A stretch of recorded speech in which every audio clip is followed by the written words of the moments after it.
The story starts with Noah waking up in a noble's body one day, which sounds cool until he sees his status screen. It's basically the kind of report card that would make an Asian parent faint. He was born as the 13th prince of the imperial royal family, and the emperor seemed eager to lay eyes on his newest son. After being told that Noah's highest magical affinity was with water, the emperor casually decided to give him his fief Shelby Almeria, and it's a land where many of the Water clan reside, as a first birthday gift. And the second he said that, something strange popped up next to Noah's pathetic E-rank water magic. Moments later, the Emperor asks to see Noah's stats, and Noah starts sweating because with numbers like his, he's expecting to get yeeted straight into the palace trash can. But somehow, when the screen shows up, his water stat has skyrocketed from a pathetic E to a shiny S rank. Everything else was still bottom of the barrel F, but nobody cared anymore. A literal baby had just set the record for the highest water affinity they'd ever seen, so that alone was enough for the Emperor to take a strong liking to him. Turns out the reason Noah's water magic skyrocketed was because of the fief gifted to him by his old man. Though oddly enough, on his private stat screen, it still showed as E+S. As for his other boosted stats, those apparently came from his maids, and he still has no clue why. But the more servants he's got, the stronger he gets. And as for his level, it's still stuck at 1, but it's got no cap, so it's only a matter of time before he breaks the system. For now, though, he's stuck being a weakling with potential. During breakfast, one of his maids, Evelyn, walked in and let him know that his brothers were here. Not just any brothers either, but the 1st and 4th princes. Now, in theory, sibling visits sound wholesome, but after 6 years in this world, Noah's already figured out these two are royal-level assholes, so he knows he needs to tread carefully. He made his way to the lounge and met them with the usual formalities.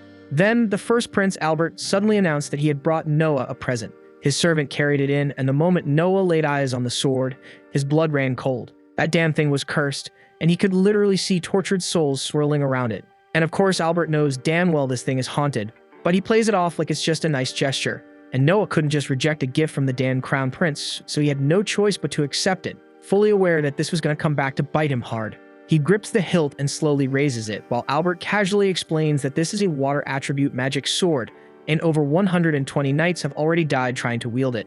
That little fact sends a chill down Noah's spine, and he immediately loosens his grip. But the 4th prince, Henry, chimes in, reassuring him there's nothing to worry about.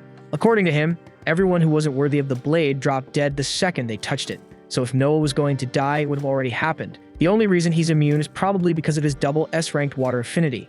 And sure, that's kind of comforting, knowing he's not going to die, but Noah's still pissed that Albert basically used him as a lab rat just to test a theory. He can't say that out loud though, so he just keeps his cool and waits for Albert to take his leave so he can finally relax. Later that day, while walking through the corridor with his maid Zoe, Noah notices something's off. Her usual calm expression is gone, and she looks upset. He asks her what's wrong, but Zoe brushes it off, saying she's fine and doesn't want to trouble him with her problems, but Noah isn't buying it, and he firmly orders her to speak up, and she finally gives in. Zoe tells him she needs some time off to handle a family emergency. When he asks what kind, she explains that her hometown was hit by a flood, and her mother's farm got completely wiped out, so now her mom has no way to support herself. Zoe had been looking for ways to earn money quickly and was told her only real option would be working in the red light district. That's what she planned to do during her time off, but Noah cuts that thought off immediately, because there's no way in hell he's letting that happen. He tells her he'll give her mother a job instead, and it just so happens he's been looking to hire a rear gate closer, and since Zoe's vouching for her, she'll earn 10 reen a month. Zoe blinks in disbelief and asks if he's being serious, because 10 reen is way above the usual pay, and she's never even heard of that job before. That's because Noah just made it up on the spot, and it doesn't matter because it's his cash and he'll use it how he damn well pleases. He also tells her he's got a spare house sitting on the outskirts of town so they can stay there rent-free. Zoe's been loyal to him since day one, so there's no way he's letting her throw herself into a life like that over some stupid flood. But speaking of that disaster, there's still one more thing he needs to take care of.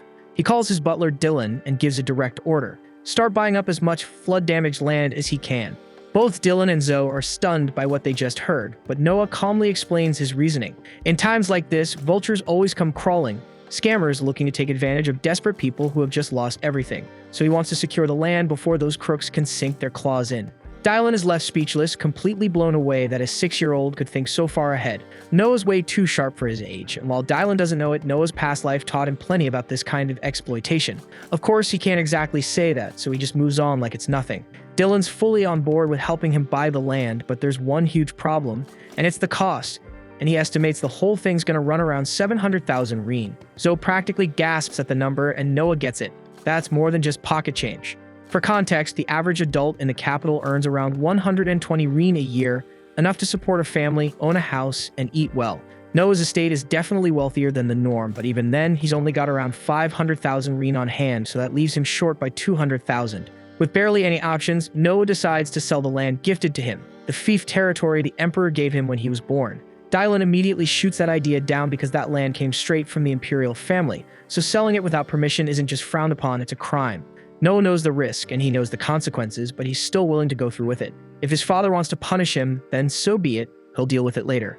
The following morning, while Noah and his staff are getting ready to head out to the disaster zone, an unexpected visitor drops by, the fourth prince, Henry. Unlike Albert, who's a walking migraine, Henry is actually decent. Once you spend some time around him, you realize he genuinely cares. He came to check on Noah and to give him a heads up about that cursed sword.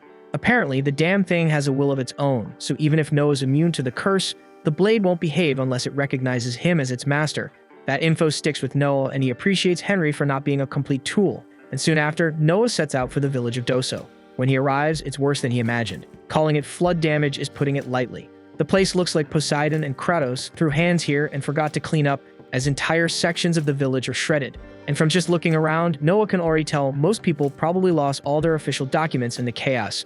So he turns to Dylan and orders him to head straight to the local government office and gather as many record copies as possible to make the land purchases easier. While Dylan handles the paperwork, Noah decides to hit the streets himself to see firsthand how the survivors are doing. Zoe tries to stop him, reminding him that reconnaissance work isn't exactly a prince's job. But Noah doesn't care and tells her straight up that he's going, whether she likes it or not. She can either tag along or sit tight in the carriage till he gets back. Left with no choice, Zoe reluctantly follows, and as they survey the village, the situation turns out to be every bit as grim as it looked. The entire crop yield is gone, completely wiped out, which means no food, no income, and zero chance of making it through the year without help. Then a bell rings out through the village and all the townsfolk start gathering around what used to be the town square. Zoe figures it must be time for food distribution, as the Empire usually sends relief funds to disaster-hit areas like this. Noah's glad to see that at least some parts of the system are working the way they're supposed to, so he makes his way over to join the crowd for a meal, but the second he takes a bite, all that goodwill evaporates.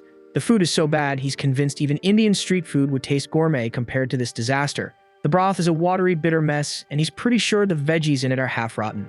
One of the villagers overhears Noah's grumbling and, not knowing who he is, assumes he's just another victim of the flood. The man tells him the food always tastes this bad, and even when they complain, nothing ever changes.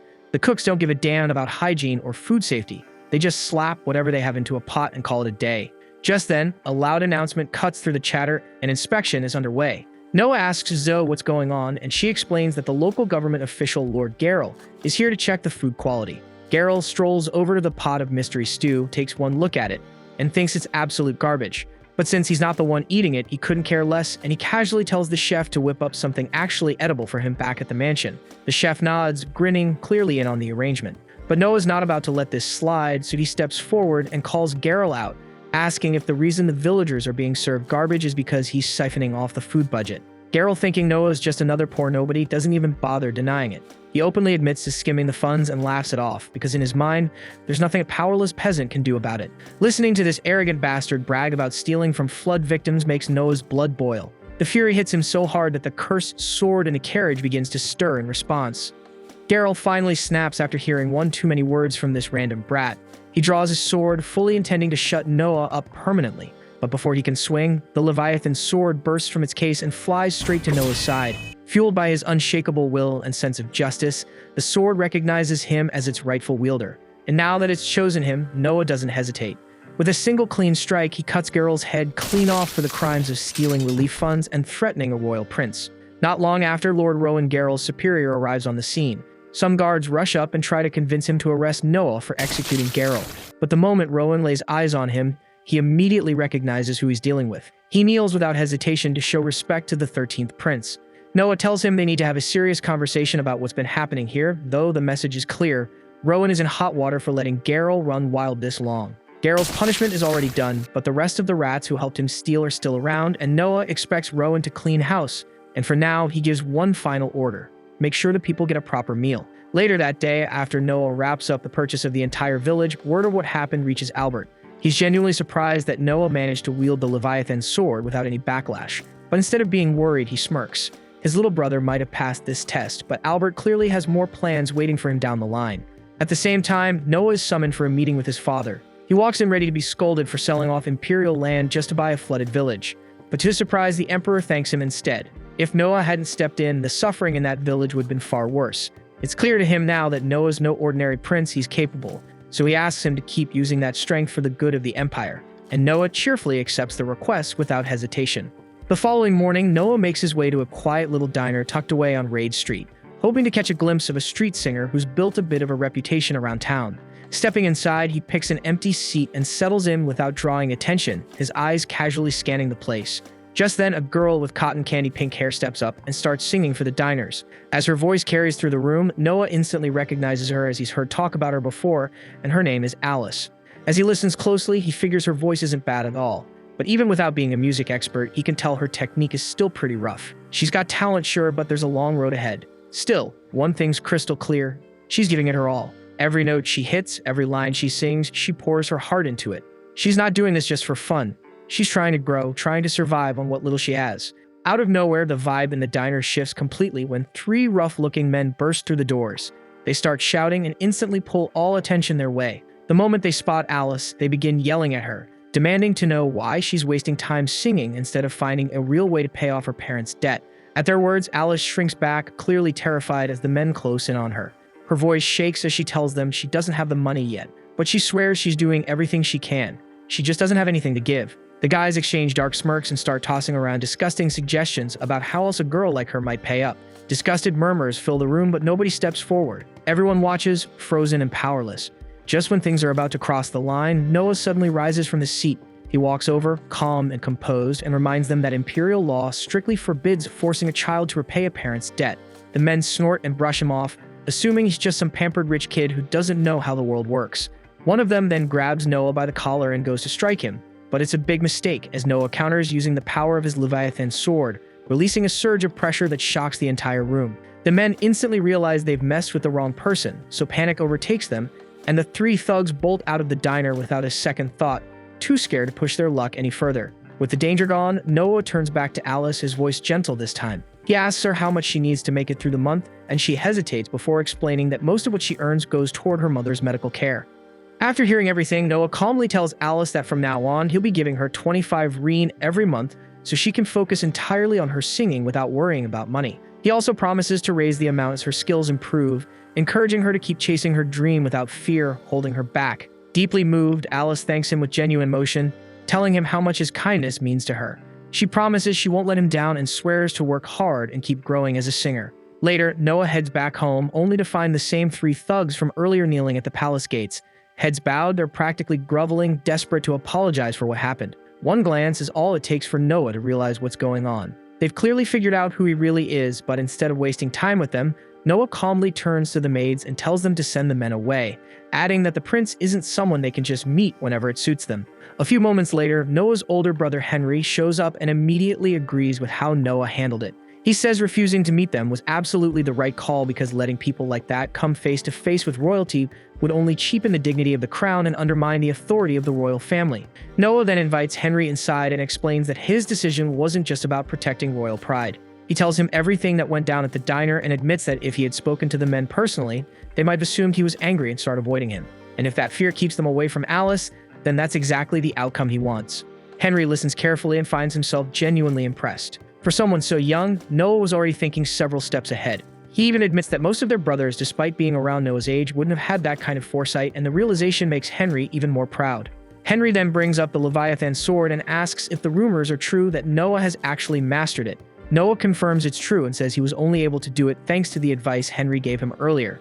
And to demonstrate it, he casually summons the Leviathan sword right in front of him, making it appear as if it materialized out of nowhere. Henry stares in disbelief because he didn't even know the Leviathan sword could do something like that. Noah explains that the blade didn't actually appear from thin air.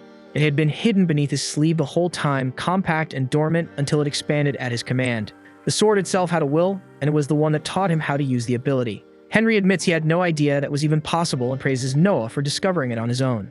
Afterward, outside the palace walls, the same three men from earlier are still lingering around, clearly waiting for another chance to confront Noah. The moment one of them spots him approaching, he suddenly lunges forward to attack. But Noah doesn't even flinch, and with a calm expression, he releases just a sliver of the Leviathan sword's power. The shift in pressure is instant, and the man recoils in pure terror and immediately starts begging for forgiveness. Watching the entire scene unfold, Henry turns to Noah puzzled and asks what he just did, and Noah casually replies that he simply used a bit of the sword's aura to intimidate them. That same evening, Noah receives an invitation to attend a royal ball, and as he steps into the grand hall, all eyes turn to him, and the moment he enters, the room erupts into applause. Standing beside him, a nobleman named Radok notices the object strapped to Noah's waist and points it out. Noah confirms it's exactly what it looks like, the Leviathan sword, personally gifted to him by the crown prince. The moment those words leave his mouth, the entire hall falls into stunned silence, followed by a collective gasp. Everyone there recognizes the Leviathan as one of the kingdom's greatest relics, a weapon so powerful that even seasoned warriors fear it due to how uncontrollable it's rumored to be. One skeptical guest speaks up, suggesting the sword must be a fake, maybe just a ceremonial replica. Without saying a word, Noah releases a faint ripple of its power into the air. The effect is immediate, and a heavy pressure crashes down on the room, forcing several guests to shrink back in fear. The moment Noah pulls the energy back in, the room falls into a stunned silence once again, and no one questions it after that. It's clear the weapon is real, and even more shocking, Noah has complete control over it. For the rest of the night, nobles begin lining up one after another, each hoping to make a good impression. They greet him with careful words and respectful gestures, each one calling it an honor just to stand in his presence. Noah listens to every introduction with composed grace, replying politely to each guest. Eventually, the next pair in line steps forward, Byron Allen, head of the powerful Allen Company, and his daughter Cindy. Noah studies them closely as they approach, and after watching for just a moment, he picks up on something unusual. He realizes right away that Cindy isn't Byron's biological daughter. She's adopted. More than that, it becomes obvious to him that Cindy was once a slave.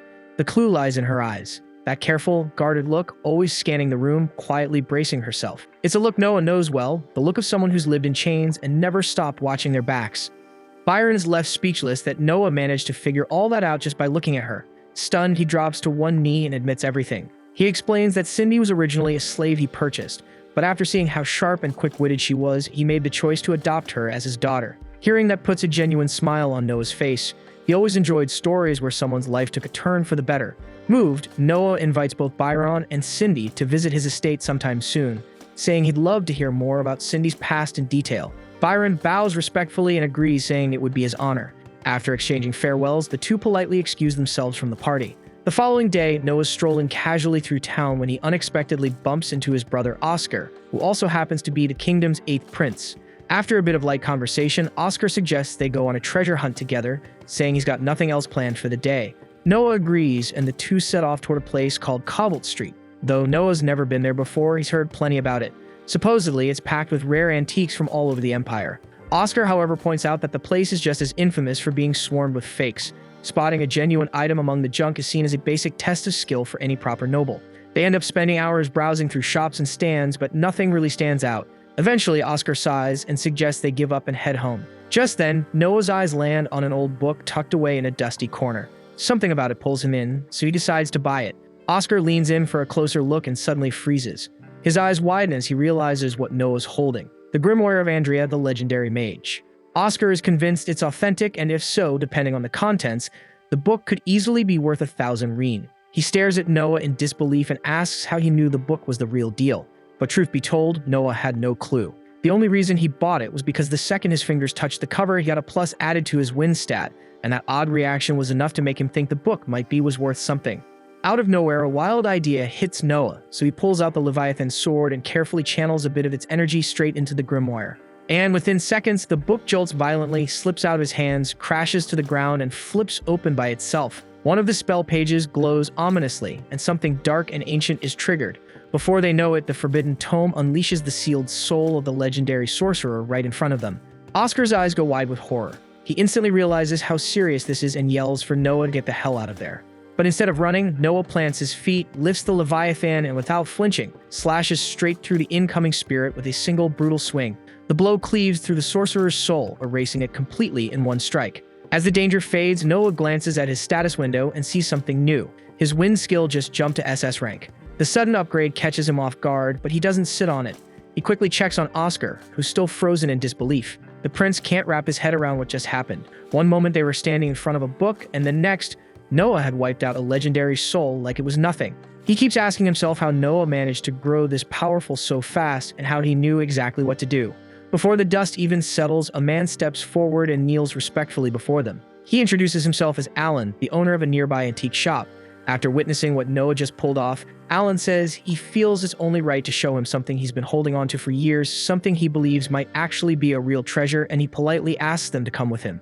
Once inside the shop, Alan pulls out an odd-looking ring and sets it down carefully. He explains that this ring is said to only reveal its true nature when its destined owner shows up. Dozens have tried to activate it, but not once has it responded. Noah raises an eyebrow, thinking it's probably just another dud, but Alan immediately insists otherwise. He says the ring refuses to be sold, and every time he tries to part with it, it mysteriously ends up back in his store, sitting quietly among the other items. Intrigued, Noah slips the ring onto his finger, and the moment he does, a voice he's never heard before echoes inside his mind. It tells him the ring is a triple S rank rarity, and that it now recognizes him as its rightful master. As soon as the words fade, the ring bursts into a radiant glow and begins shifting. Light wraps around Noah's body like living threads, forging itself into an elegant, high-tier suit of armor right before their eyes. Upon witnessing the moment, both Oscar and Alan instantly realize that Noah is the rightful bearer of the ring. Noah turns to Alan, stating that he'll be taking it and will have the money delivered later. But before Alan can even open his mouth, Oscar steps in and tells Noah to forget the payment altogether.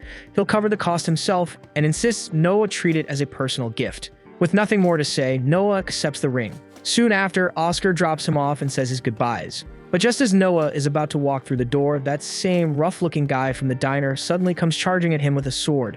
Before the blade even comes close, the ring picks up on the killer's intent and flares to life, unleashing a shield that blocks the strike completely. The carriage driver doesn't hesitate for a second and slams the attacker down, locking him to the ground. Oscar sees the whole thing unfold and is stunned, not just by the ring's quick reaction, but by how naturally Noah handled it. The way the shield activated without hesitation makes it clear Noah's already sensing with its power. That night, Noah heads back to the diner to watch Alice perform. As she's singing, two wasted men suddenly storm the stage, shoving and yelling over her. In a flash, Noah appears between them and steps in. With one swing of the Leviathan sword, he sends both idiots flying through the doors, their pants halfway gone as they scramble off in shame. After things settle, Noah walks up to the owner and tells him not to let trash like that back inside. The owner just gives a tired sigh and says sadly that drunks like them are what keep the place alive. Noah gets it, and without a second thought offers to buy the whole diner for 1,000 reen. The owner freezes in disbelief and nods in gratitude, overwhelmed. Alice walks up soon after, her voice low and unsure, telling Noah she has no idea how to repay him for everything he's done, but he gently tells her she doesn't owe him a thing. All he wants is for her to keep singing, to chase her dream and pour her heart into it. Her eyes well up, and with a warm, heartfelt smile, she nods. Noah then heads back to his seat and spends the rest of the night in peace, soaking in the soft glow of her voice as it fills the room. As the day begins, Noah is suddenly told that dead Marley, the general of Wholejoy, has come to pay him a visit. Wholejoy happens to be one of the most promising regions under Noah's control, so he doesn't hesitate to accept the visit and instructs the maids to let him in. Marley enters and greets him formally in the meeting room, but Noah quickly waves off the stiff manners and tells him to sit down. The two first met about a year and a half ago, right after Marley took on the role of Wholejoy's general. That in mind, Noah jumps straight to the obvious and asks how things have been. He remembers Marley was handed an imperial directive to handle flood prevention in the area, but judging by the guy's face, it's pretty damn clear things aren't going well. Wholejoy is a rich agricultural zone that runs alongside a curving river, great for crops, but total pain when it floods, which it does from time to time. That's exactly why the Emperor ordered financial support for disaster prevention. But Marley admits he hasn't been able to get anything off the ground, and the biggest roadblock is the finance minister, who keeps coming up with lame excuses to delay releasing the funds. The second Noah hears that his mood darkens. It reeks of corruption and mishandling of public funds, and he's not about to let that slide. Without missing a beat, he tells Marley to tag along because they're going to have a little face-to-face with the minister himself. A short while later, Noah shows up for lunch with the finance minister, and the guy turns out to be every bit as bloated and slimy as Noah imagined. The man tries buttering him up with some empty compliments, but Noah shuts it down fast and asks why the hell he hasn't handed over the money Marley needs to fix Wholejoy's flooding issue.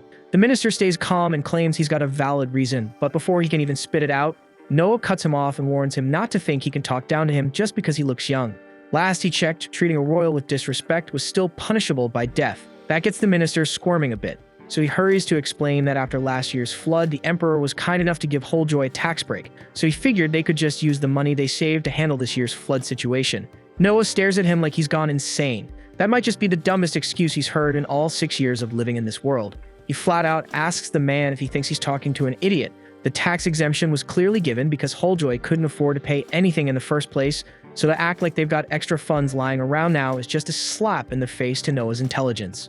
The minister instantly realizes he's knee-deep in trouble, so he scrambles to come up with another excuse. Then he blurts out that the reason he can't release the flood funds is because he needs them for the emperor. He clearly thinks dropping the emperor's name will shut Noah up for good, and his excuse is that the emperor is getting old and wants to build a royal villa for him to relax in. That's the final straw for Noah, so he stares the man down and tells him he's just committed a serious crime. Not only did he dare to call the emperor an old man, but he also used the emperor's name to justify embezzlement, and worst of all, his excuse boiled down to, sure, that territory's underwater, but we've got to build a fancy house. It's the dumbest thing Noah's ever heard. The minister instantly drops to his knees and starts begging for forgiveness, knowing full well he screwed up beyond saving. But Noah tells him flat out that if he doesn't want the emperor to hear every word of this disaster, he better cough up the money. The man takes off in a panic, desperate to fix his mistake before it costs him his head. With that mess taken care of, Marley finally breathes a sigh of relief and thanks Noah for stepping in. He also apologizes for dragging him into the middle of such a headache, but admits there was no way he could have dealt with the finance minister on his own. As Noah gets ready to head back, a messenger suddenly rushes in with news. The emperor has requested a meeting with him. Noah is startled because it's not often his father calls him out of the blue like this, so whatever it is, it must be serious. So without wasting a second, he makes his way to the imperial palace. Once he arrives, Noah greets his father, but the emperor tells him there's no need for all the formality. First things first, he congratulates Noah on how well he handled the finance minister. Noah's a little stunned that the emperor already knows about something that happened barely moments ago, but then he's reminded, knowledge is power, and when you're the emperor, your information network is second to none. Noah humbly accepts the praise, but says he only did what he believed was right. Even so, the emperor is clearly impressed. He tells Noah it's no small thing for a 6-year-old to see through deception so easily.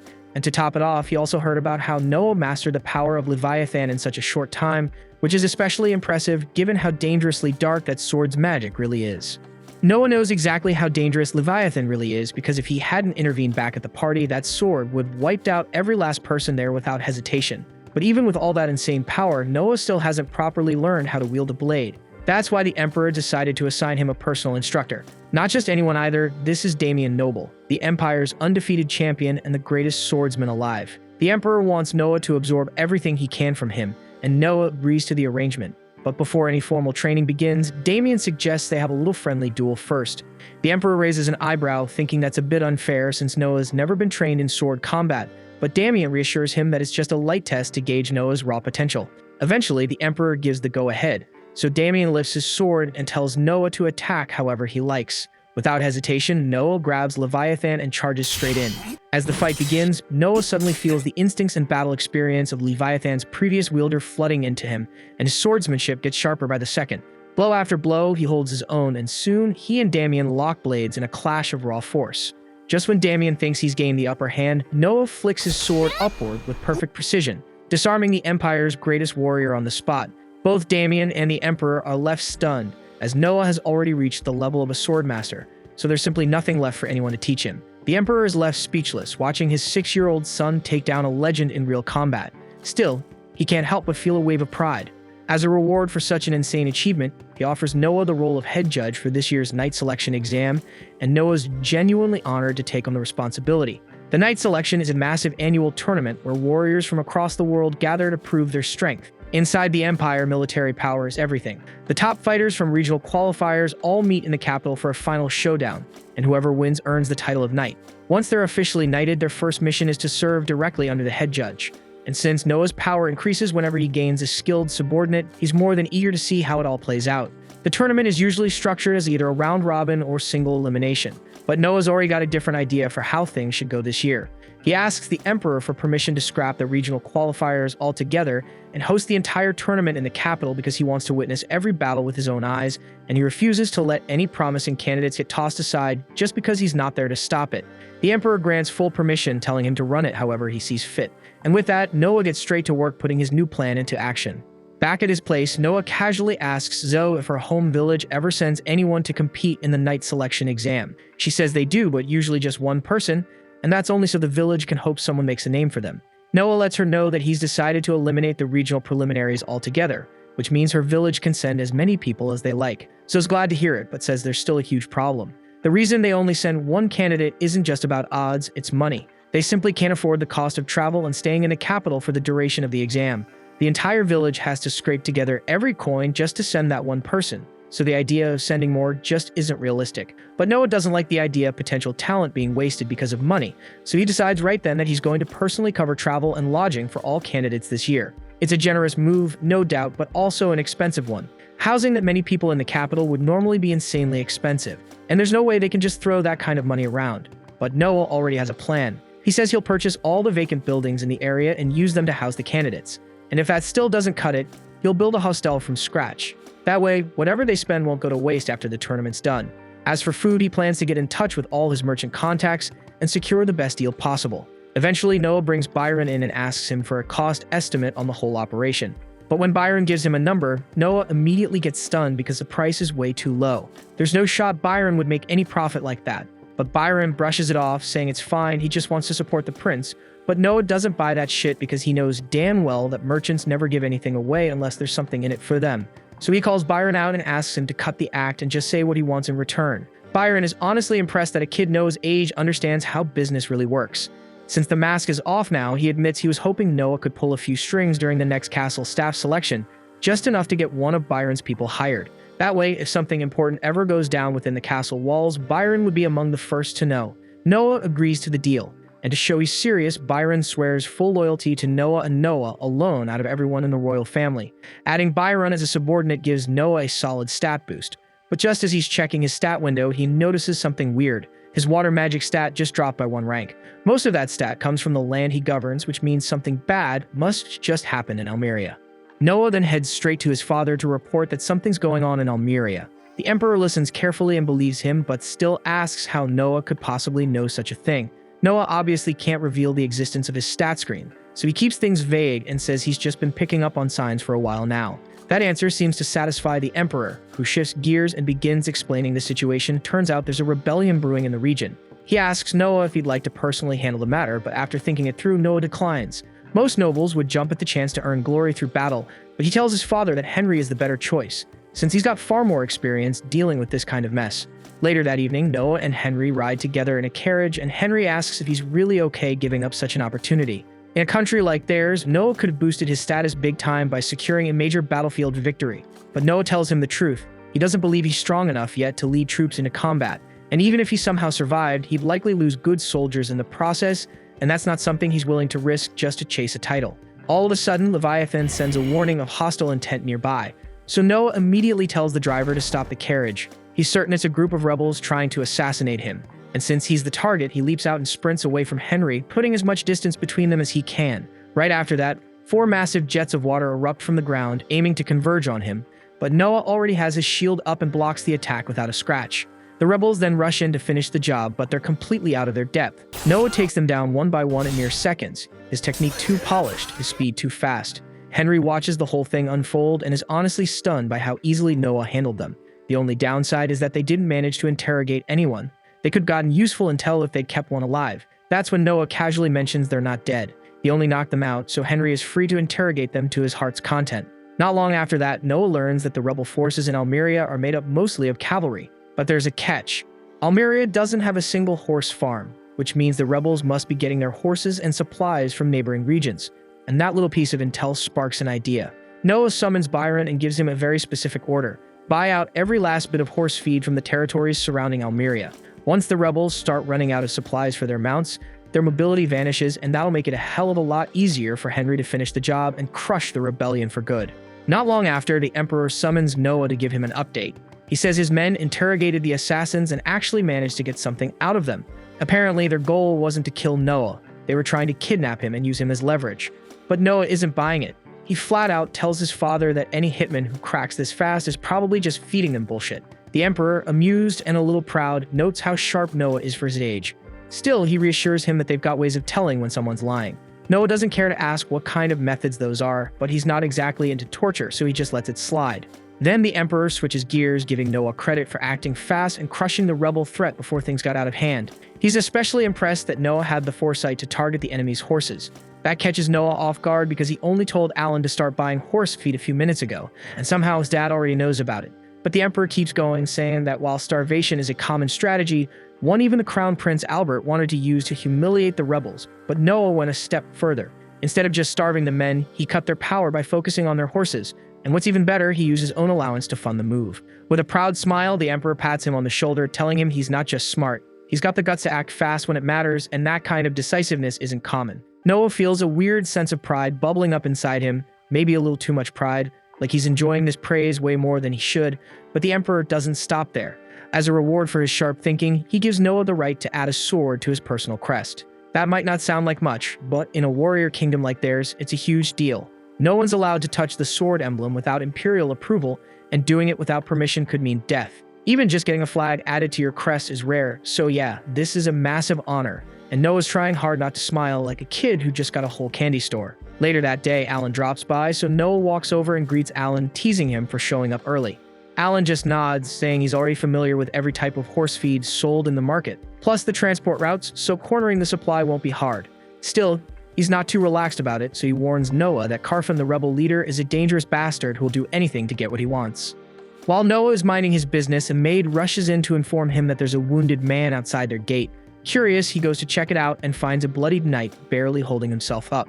The man drops to one knee and reports that a rebellion has broken out in Almeria. He adds that his commanding officer is part of the uprising, but he refused to join and came here instead to warn the prince. Alan, standing nearby, scoffs and mutters that the guy nearly got himself killed for no reason because they already knew about the rebellion. But Noah doesn't brush the knight off. He thanks him for coming and instructs the maid to treat his wounds.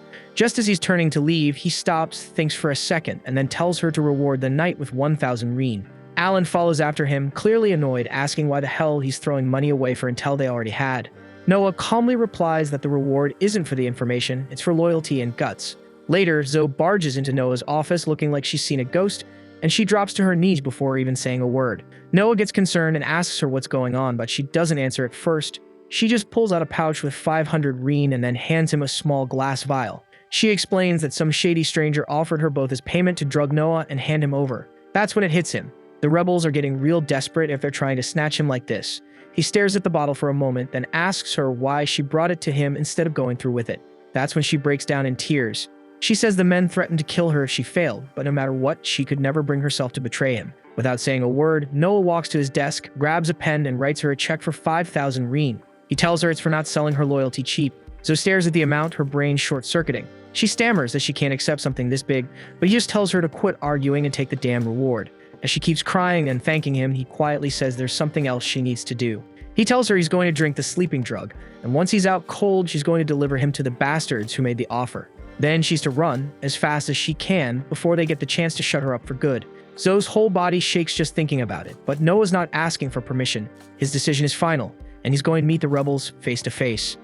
A few hours later, he wakes up dumped in the middle of nowhere and catches the rebels whispering about how killing him is their last option, since they're under strict orders from Carfin to keep him alive. Noah lets the sedative wear off completely before evaluating the scene.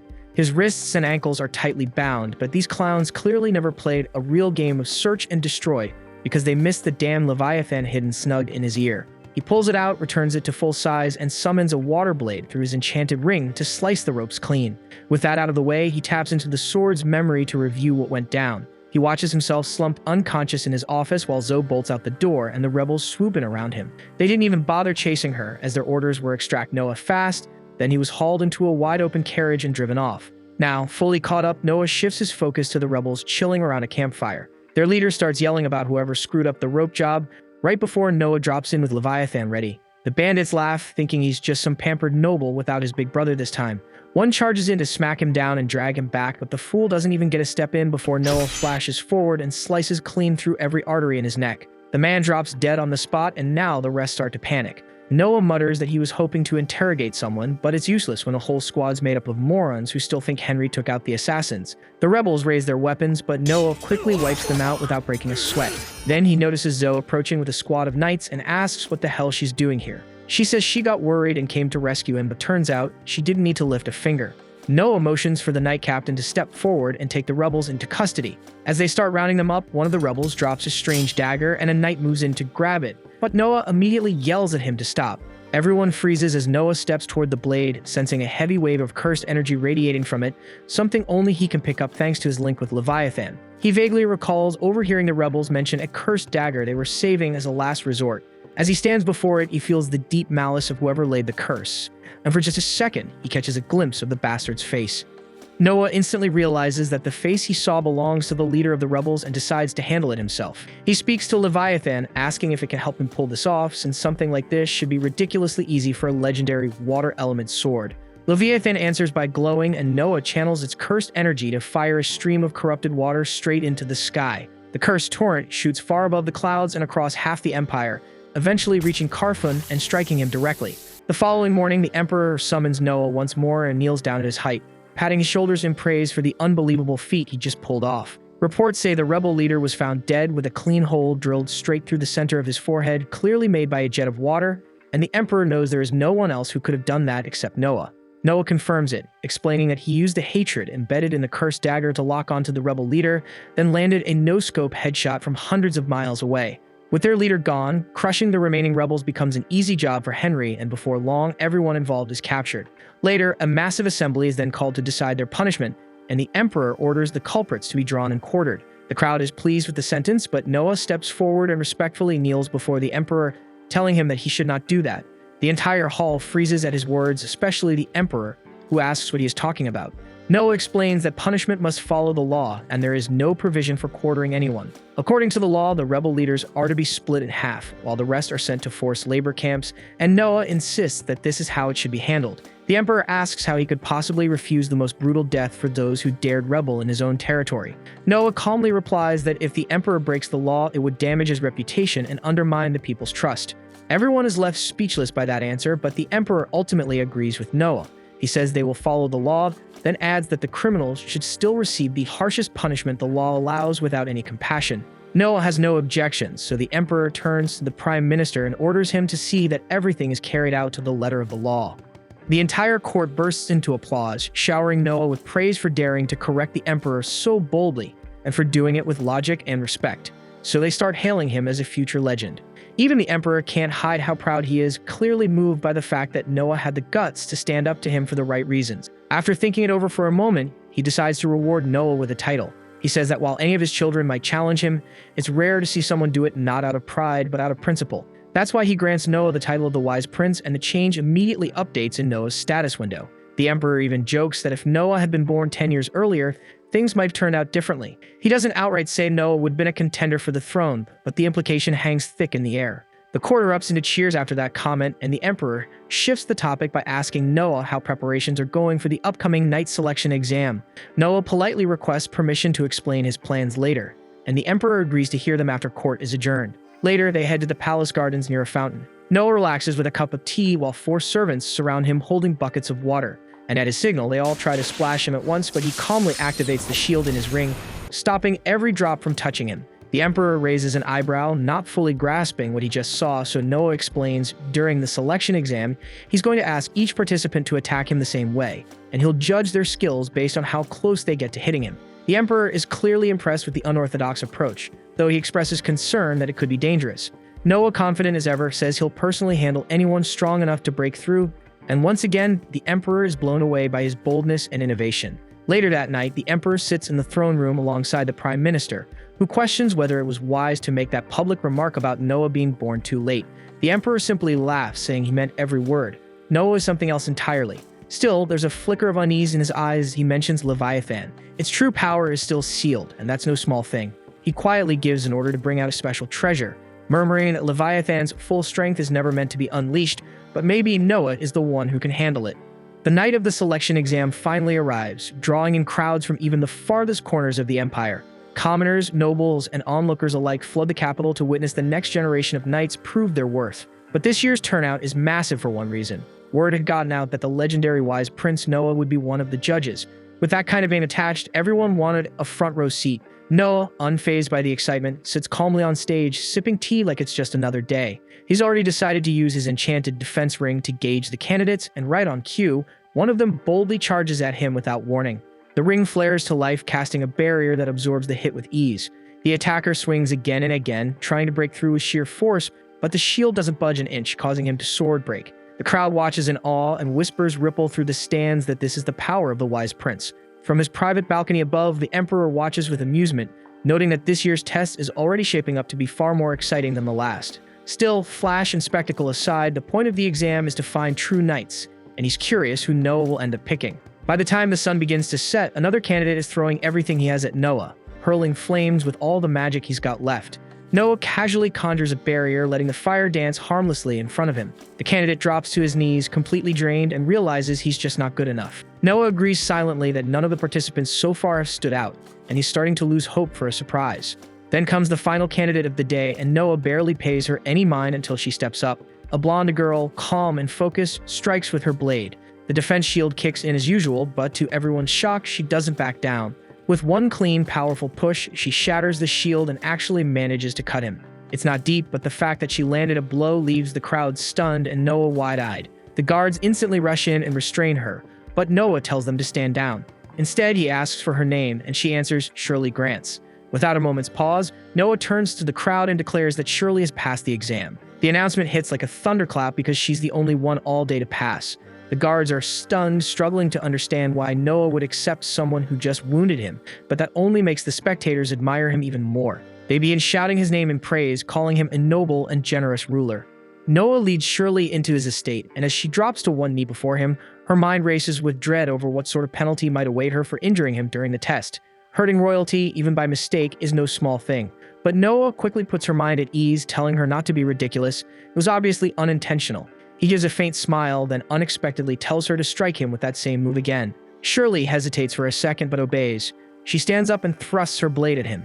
Noah raises his shield, and this time it holds firm. He tells her this is what he could have done if he had genuinely intended to block her blow the first time. He let it hit him on purpose to see if she'd obey her orders without hesitation or fear. A knight's role is to carry out commands, and he has no use for one who's too scared to follow through. The fact that she didn't hold back not once but twice, even after injuring him, proves she has the grit and loyalty needed to serve as a real knight.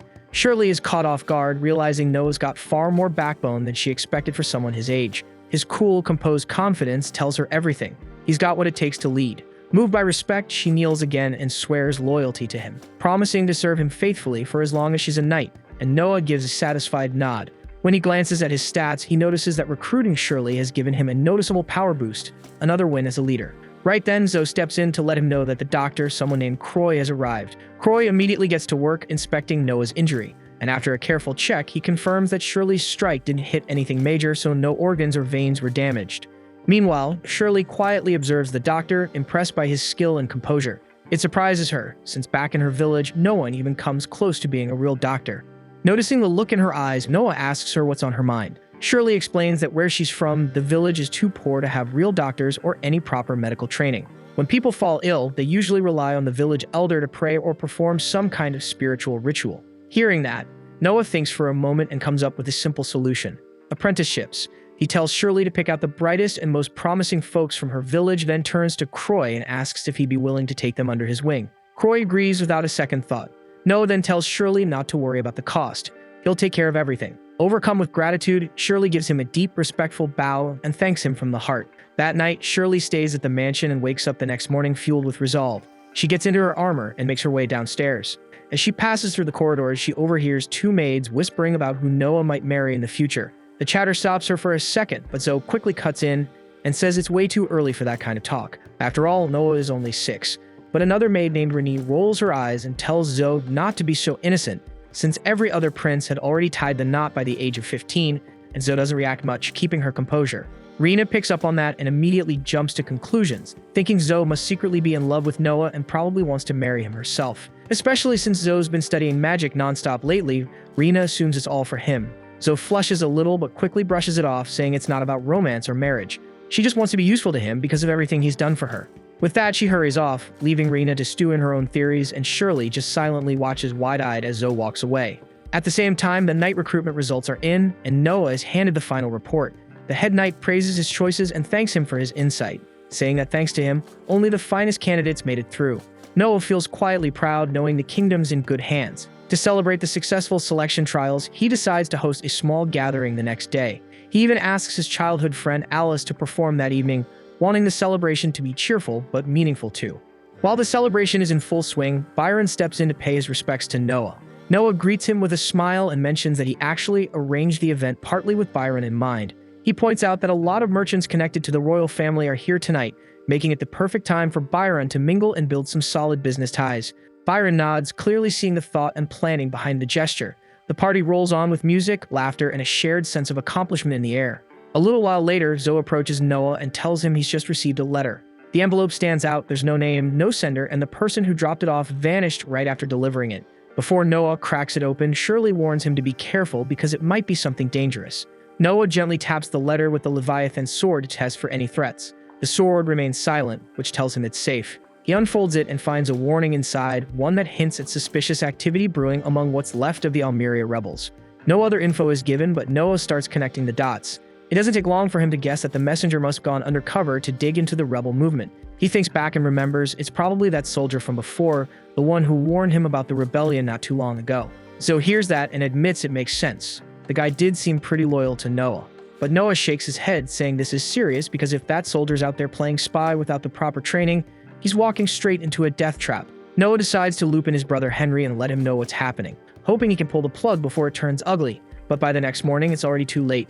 News comes in that the soldier was found out and tortured. The only silver lining is that Henry's squad managed to rescue him just in time. Noah feels the weight of it hit him hard. He blames himself for not catching on sooner. The soldier took the pain and never gave up any intel, and Noah quietly thinks maybe he should just let it out because no secret is worth the life of someone that loyal.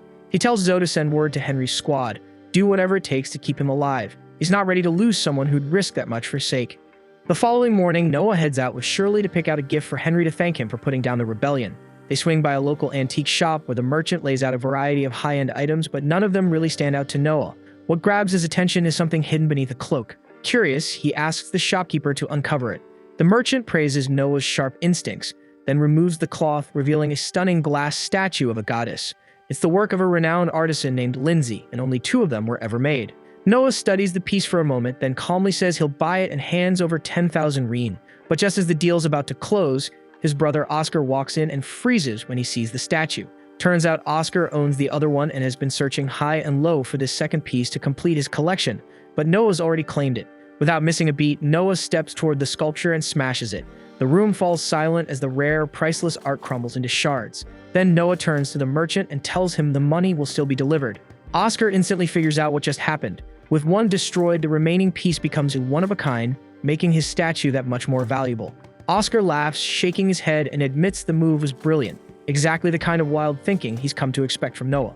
Outside the shop, Noah notices Shirley looking thoughtful and asks what's on her mind. She admits the plan was genius, but she didn't expect him to wreck something so rare. Noah responds that the statue wasn't the real prize, it was just glass, but what truly matters are people, those who give everything they've got, who stay loyal even when it's hard, and that's the kind of treasure he values.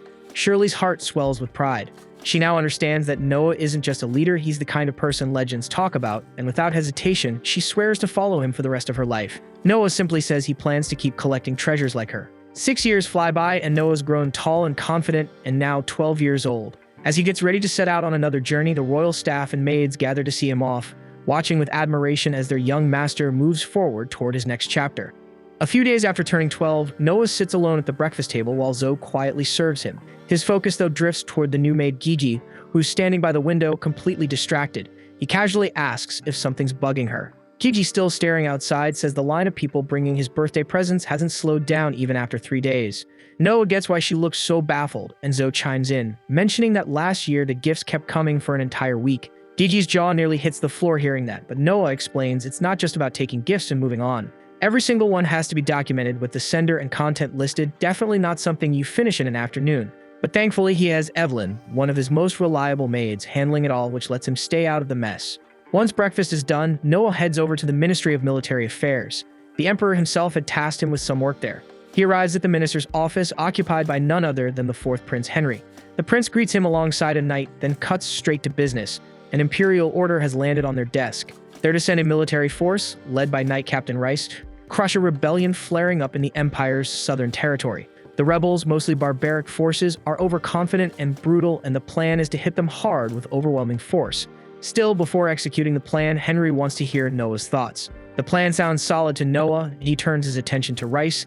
The knight is Henry's direct subordinate and someone who's proven himself many times on the battlefield. Noah says he trusts Rice with the mission, but before giving the final nod, he asks him just one thing: how many troops he's actually taking with him. The moment the question lands, Rice starts sweating bullets and struggles to come up with an answer. That sets Henry off, and he immediately demands an explanation. Rice collapses to his knees, begging for forgiveness.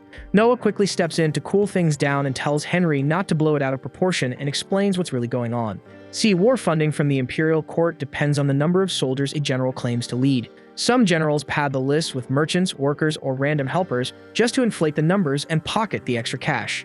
Rice tries to apologize again, but Henry's still fuming at him for pulling that greedy stunt. Before things get out of hand, Noah steps in and tells them to relax.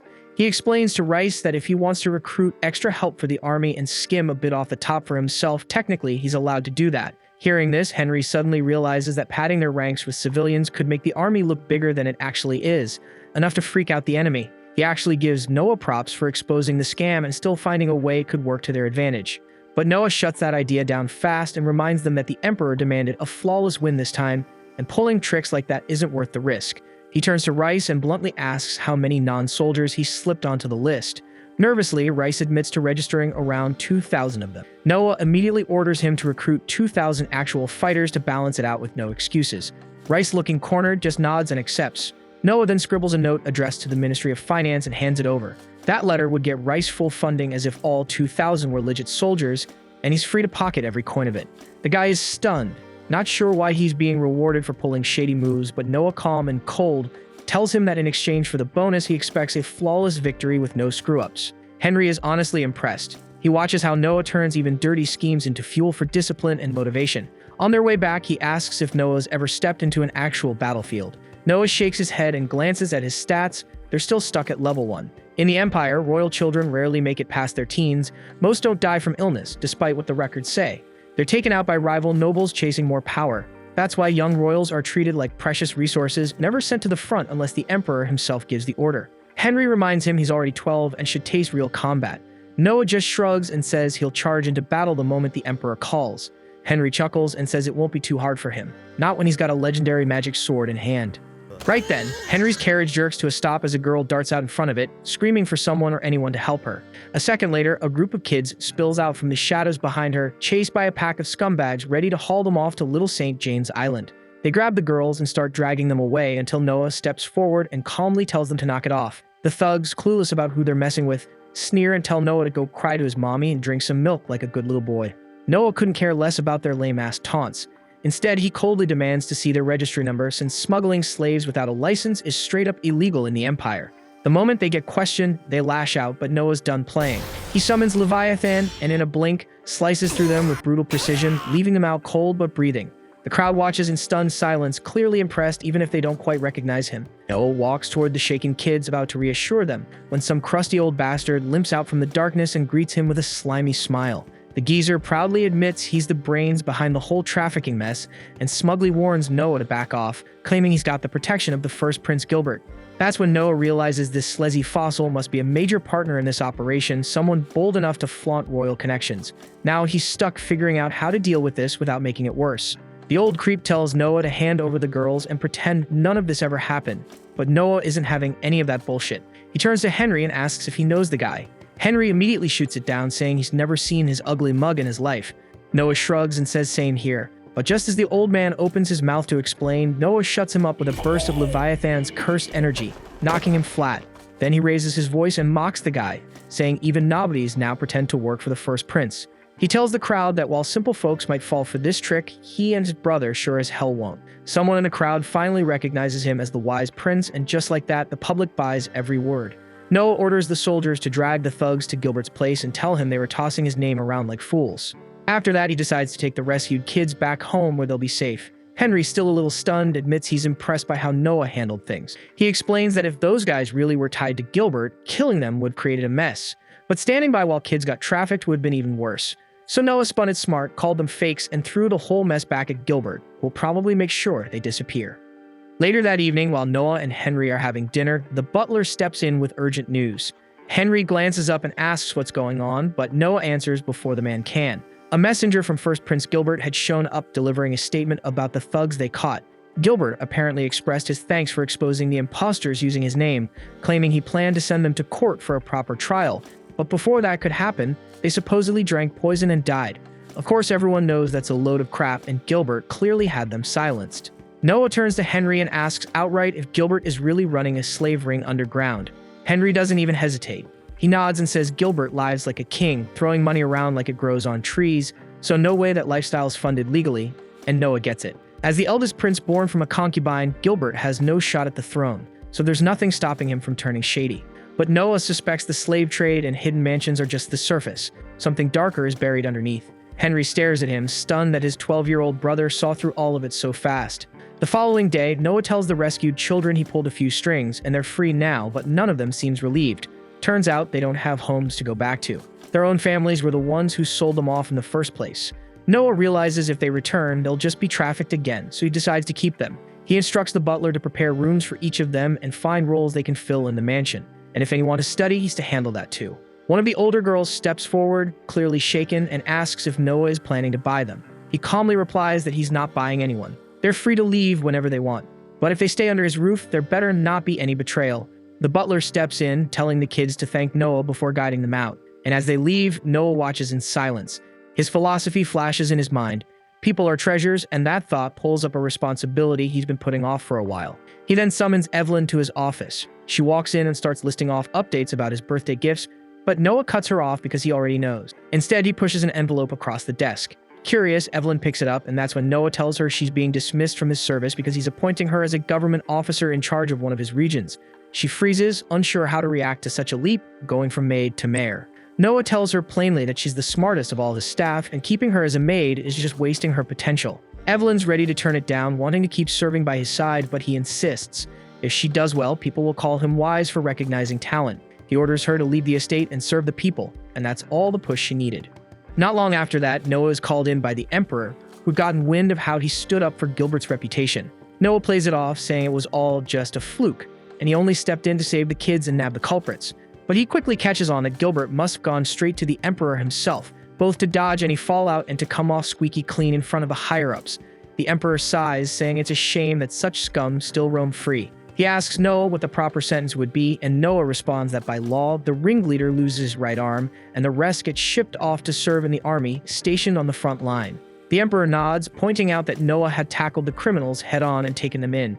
But he adds that if it were him, he'd have gone undercover, taking a beating just to bust them red-handed. The Prime Minister cracks a joke, saying that count as treason against the imperial family, and they just end up executing the thugs.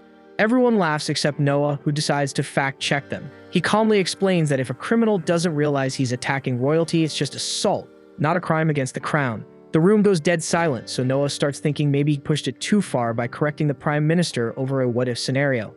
But before he can say anything else, the Emperor bursts out laughing and tells the Prime Minister that he won the bet. Now Noah's really thrown off, so the Emperor explains that he had wagered with the Prime Minister to see if Noah would speak up and correct them on legal matters.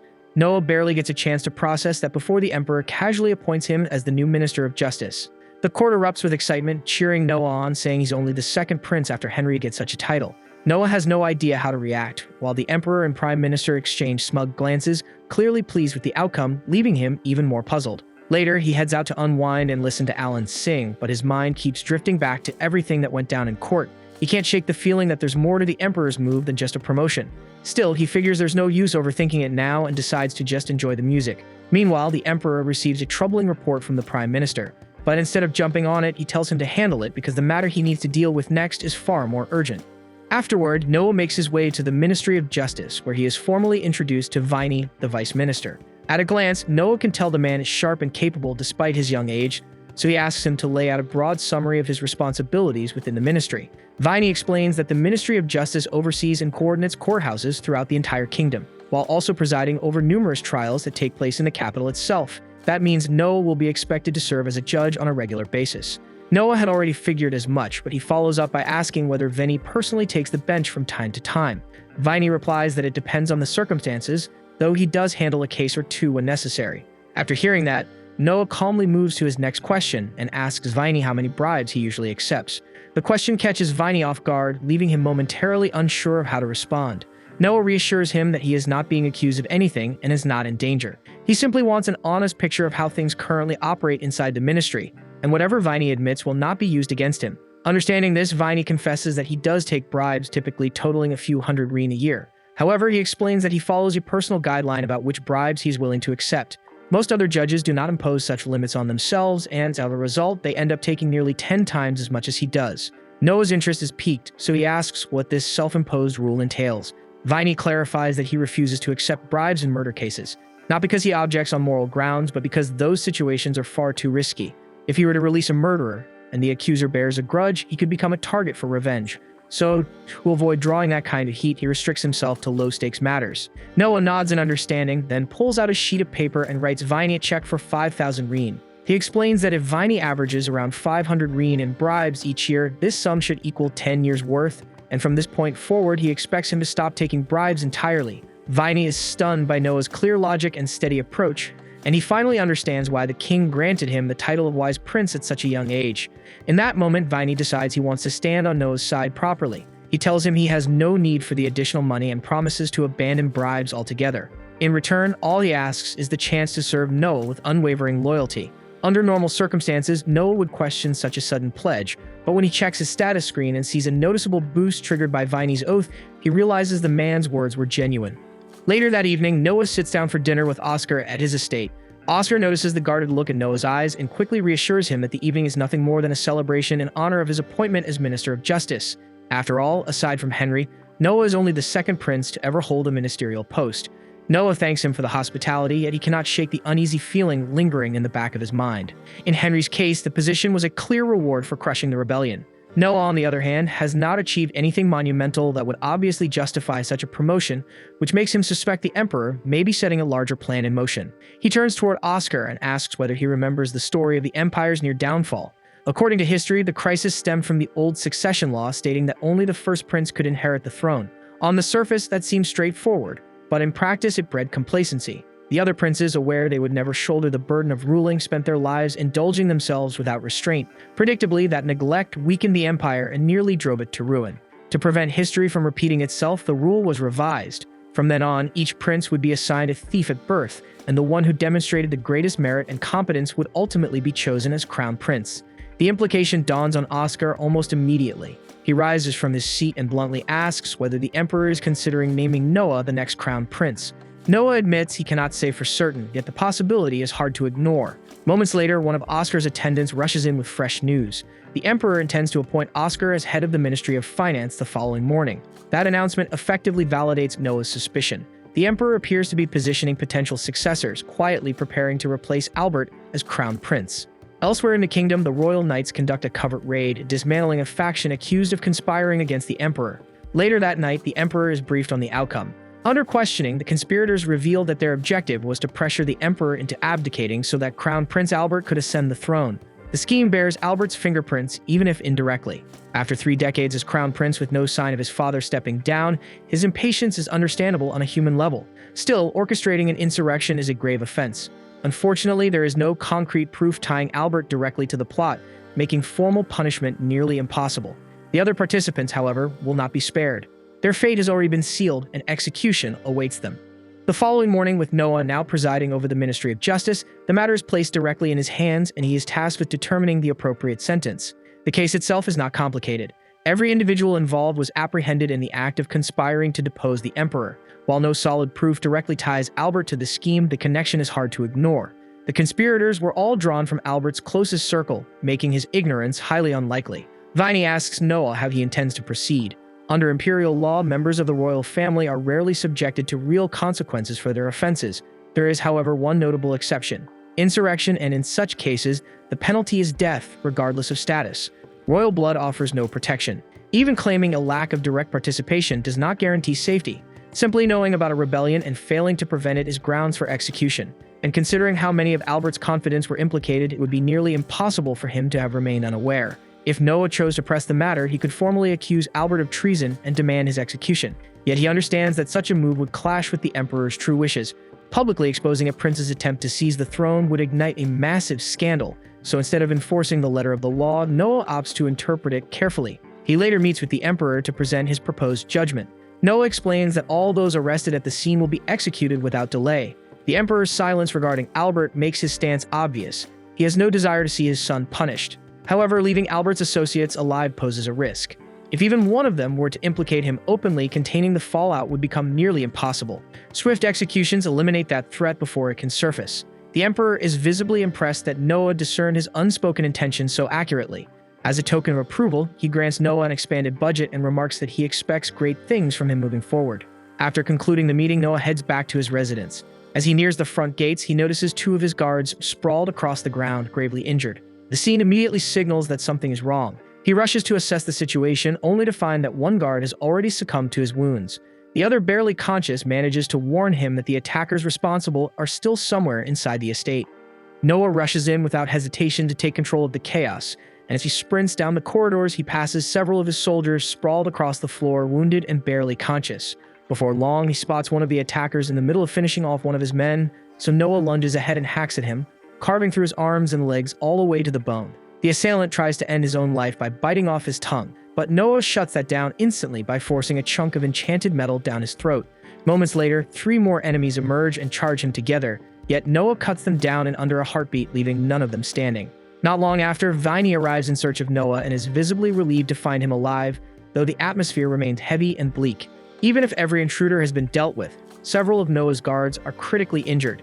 Noah is taken aback when he hears that all the attackers were killed, since they are usually captured for interrogation. That alone tells him someone is desperate to erase any trace of involvement, which makes him suspect a connection to Albert.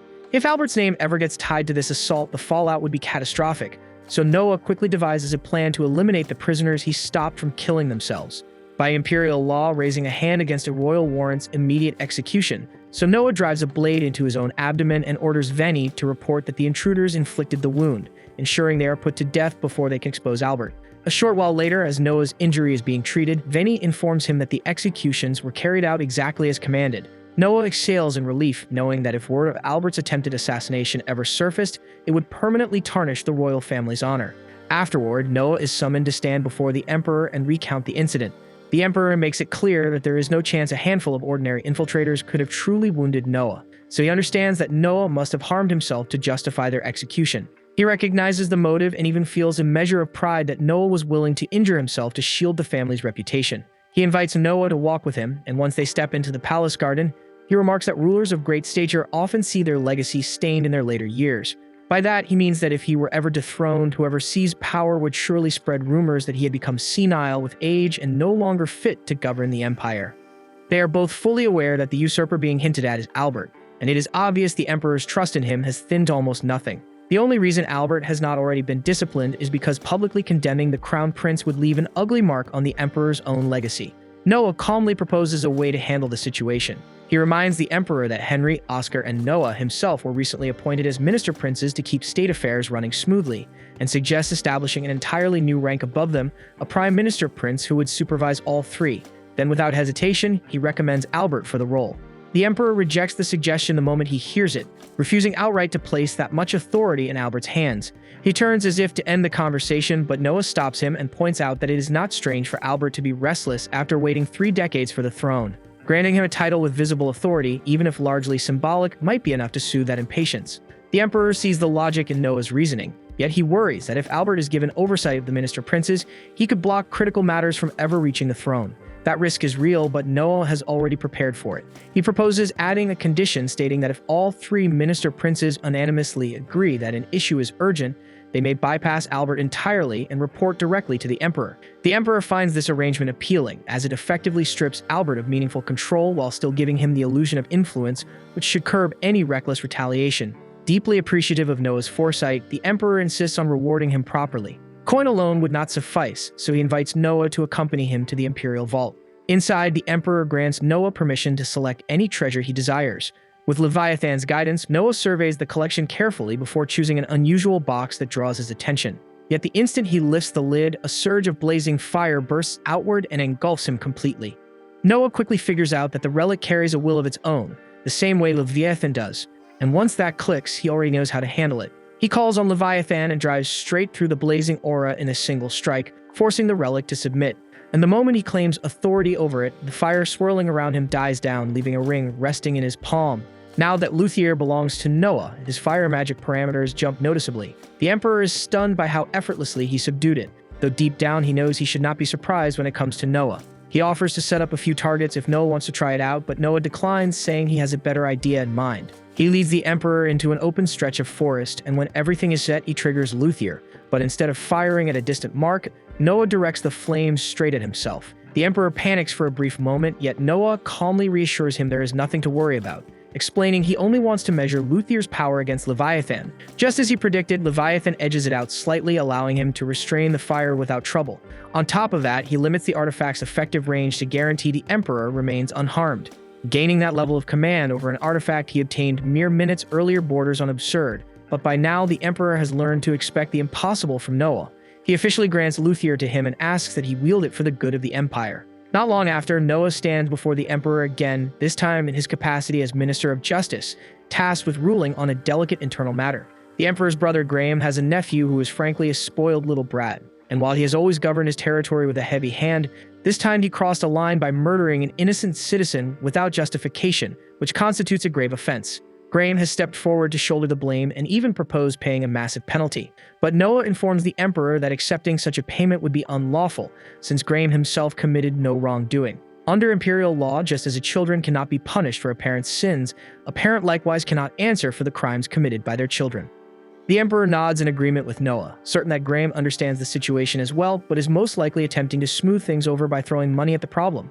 The amount offered was 30,000 rein, roughly 250 times the average annual income, making it an undeniably massive sum. Still, Noah firmly states that by law they cannot accept a fine from someone who has committed no offense. Hearing that, the Emperor half-jokingly wonders whether they should amend the law to permit voluntary fine payments, especially since the imperial treasury could genuinely benefit from the extra funds. Noah sees the logic behind it, but he believes creating such a law would set a dangerous precedent, convincing people that any wrongdoing could simply be erased with enough money, which would make maintaining order far more difficult. He admits the treasury is in serious need of financial support, yet insists they must pursue a more honorable and respectable method to secure those funds. The Emperor concedes that Noah is absolutely right, and he is so impressed by his judgment that he immediately grants him the honorary position of Premier Advisor. Grateful for the recognition, Noah suddenly comes up with a clever solution to strengthen the Empire's finances. He proposes that the Emperor offer honorary titles to anyone willing to contribute 1,000 rein to the treasury.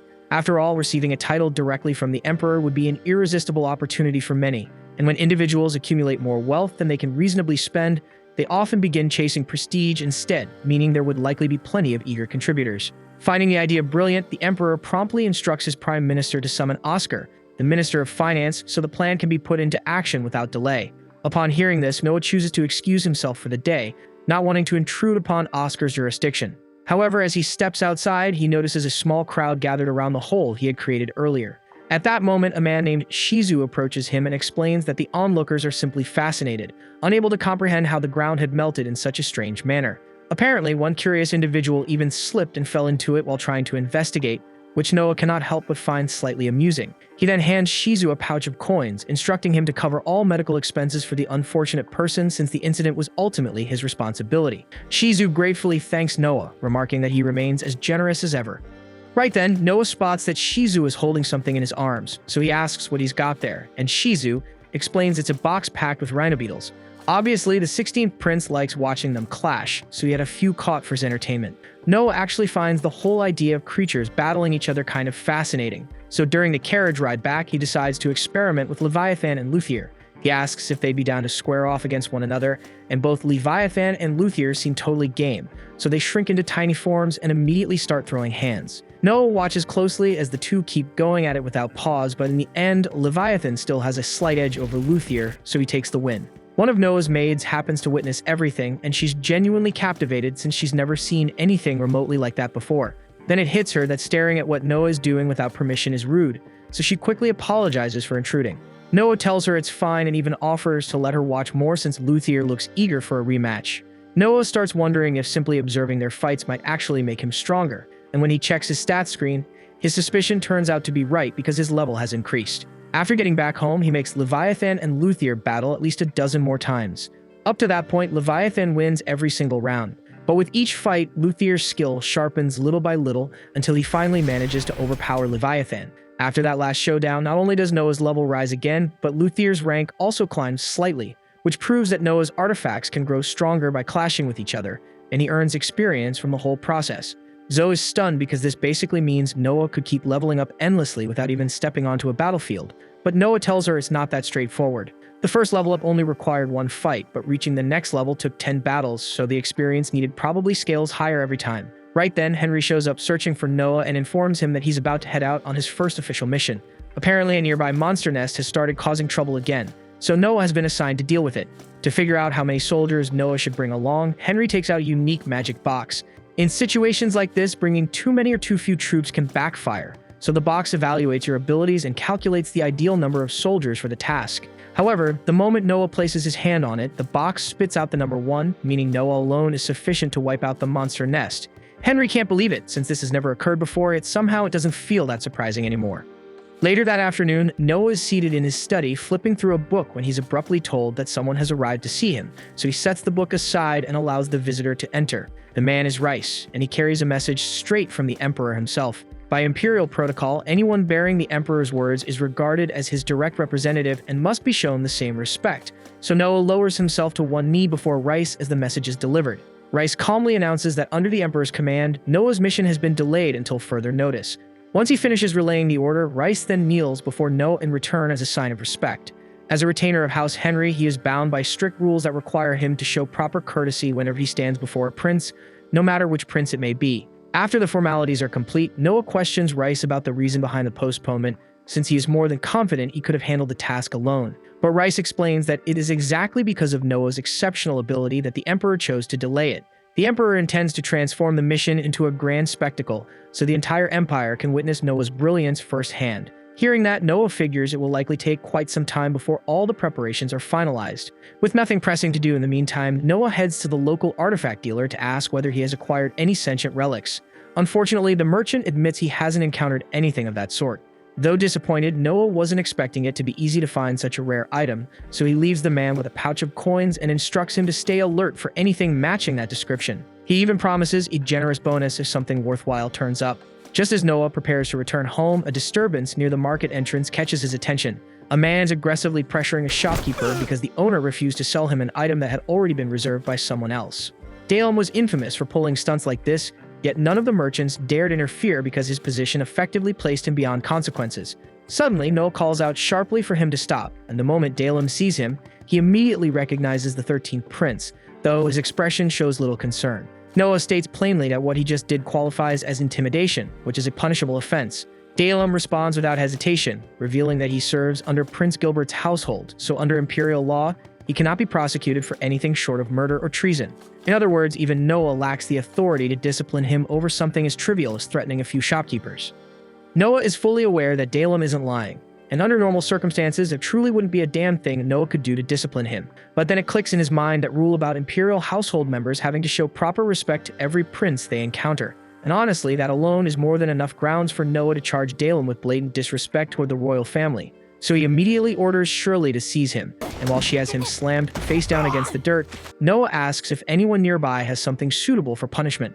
And since the shop owners despise Dalem with a passion, one of them doesn't hesitate for a second before producing a whip. Not long after, Dalem is bound tightly to a wooden stake, and Shirley turns to Noah, asking how many lashes she intends to administer. Noah replies that if Gilbert ever discovered one of his subordinates abusing borrowed authority to terrorize civilians, he would unquestionably impose the death penalty. So that is precisely the sentence Dalem will receive.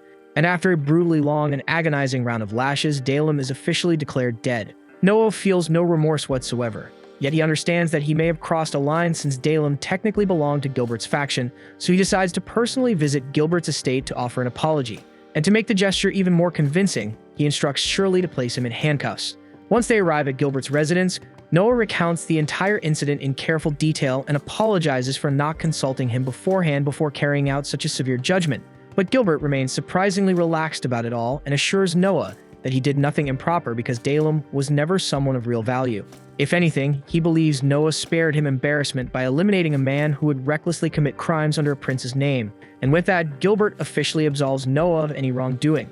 With everything settled, Noah and Shirley take their leave. Yet as they walk away, Shirley questions whether the self-imposed handcuffs were truly necessary, especially since Gilbert appeared so calm, but Noah quietly reveals that Gilbert had been seething the entire time. However, because Noah showed up immediately to apologize, Gilbert had no opportunity to unleash his anger and was left with no choice but to accept it. The following morning, Noah is at home when he is suddenly notified that a member of the imperial family has arrived requesting an audience. He consents to the meeting and is soon introduced to Don. Don explains that he has heard numerous stories about Noah's extraordinary abilities and expresses his desire to serve under him. Noah agrees to take him in, though he senses something slightly suspicious about Don's demeanor, so he orders Dylan to conduct a comprehensive investigation into his background.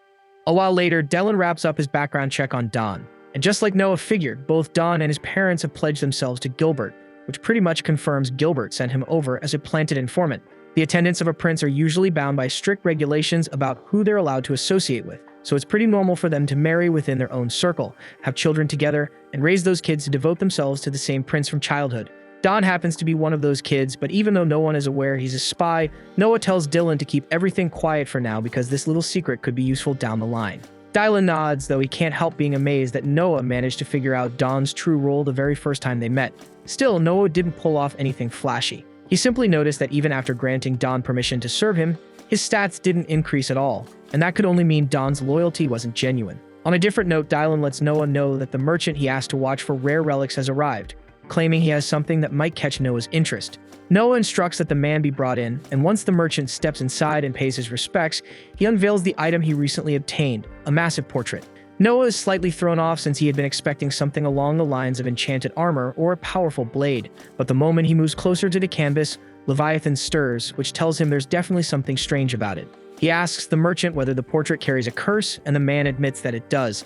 To prove it, he produces a duplicate painting made around the same period as the original, and while the two pieces look nearly identical at first glance, Noah catches a subtle shift in the young girl's expression. If the copy was meant to perfectly mirror the original, then the only explanation is that the original altered over time, and since Leviathan reacted to it, there has to be some kind of awareness sealed within. Without hesitation, Noah summons Leviathan and uses its power to cut the connection between the portrait and the consciousness bound to it, finally freeing the girl imprisoned inside. And although the result is exactly what Noah aimed for, the merchant is understandably shaken, because witnessing his spirit drift out of a painting was definitely not something he anticipated, even if it carried a curse. Right then, he catches on that Noah appears to be speaking with the spirit, which completely throws him off since she hasn't made a single sound ever since stepping out of the painting. Yet somehow Noah can actually hear her, and through that strange link, he finds out she suffered a cruel end. The man who first created the painting murdered her, then blended her blood straight into the paint spread across the canvas, which is exactly why her soul became chained to it and couldn't escape.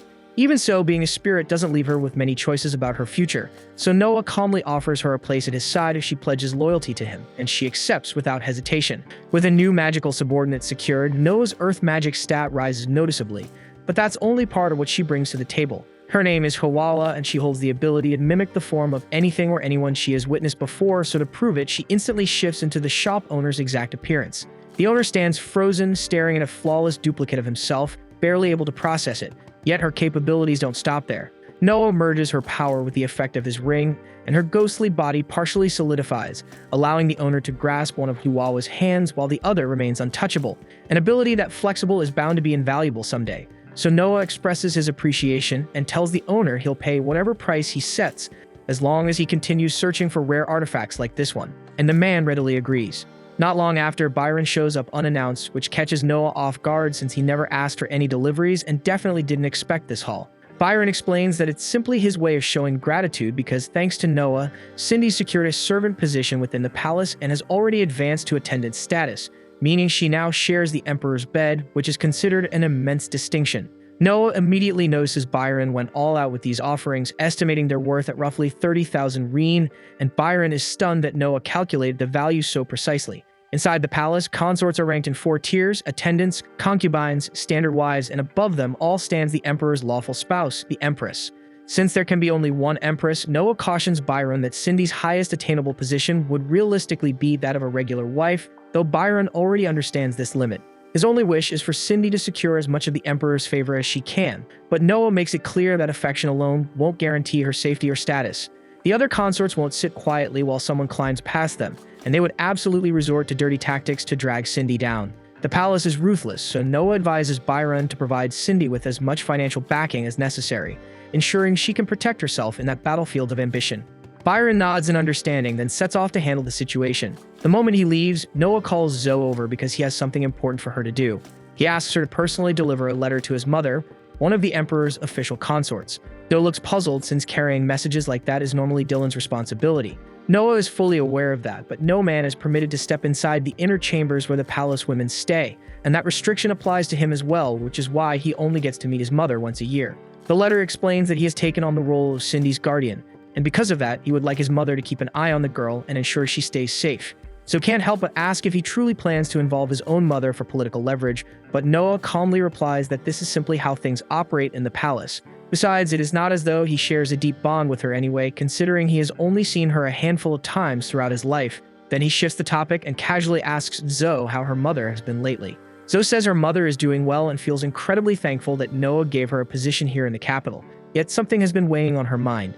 She hesitates because she is unsure whether it is serious enough to bring up, but Noah insists he wants to hear it. So Zoe explains that part of her mother's responsibilities is locking the gate every night. And recently, while carrying out that duty, she noticed someone lurking around the grounds. She did not manage to see the person's face clearly, so she has no idea who it was, but the whole thing felt off to her. Noah immediately suspects what might be happening, so he thanks Zoe for informing him and instructs her to tell her mother to keep this matter to herself for now. That same night, as Zoe's mother goes to secure the gate like usual, Dawn suddenly appears behind her and strikes her neck with a poisoned needle, killing her instantly before slipping away into the darkness.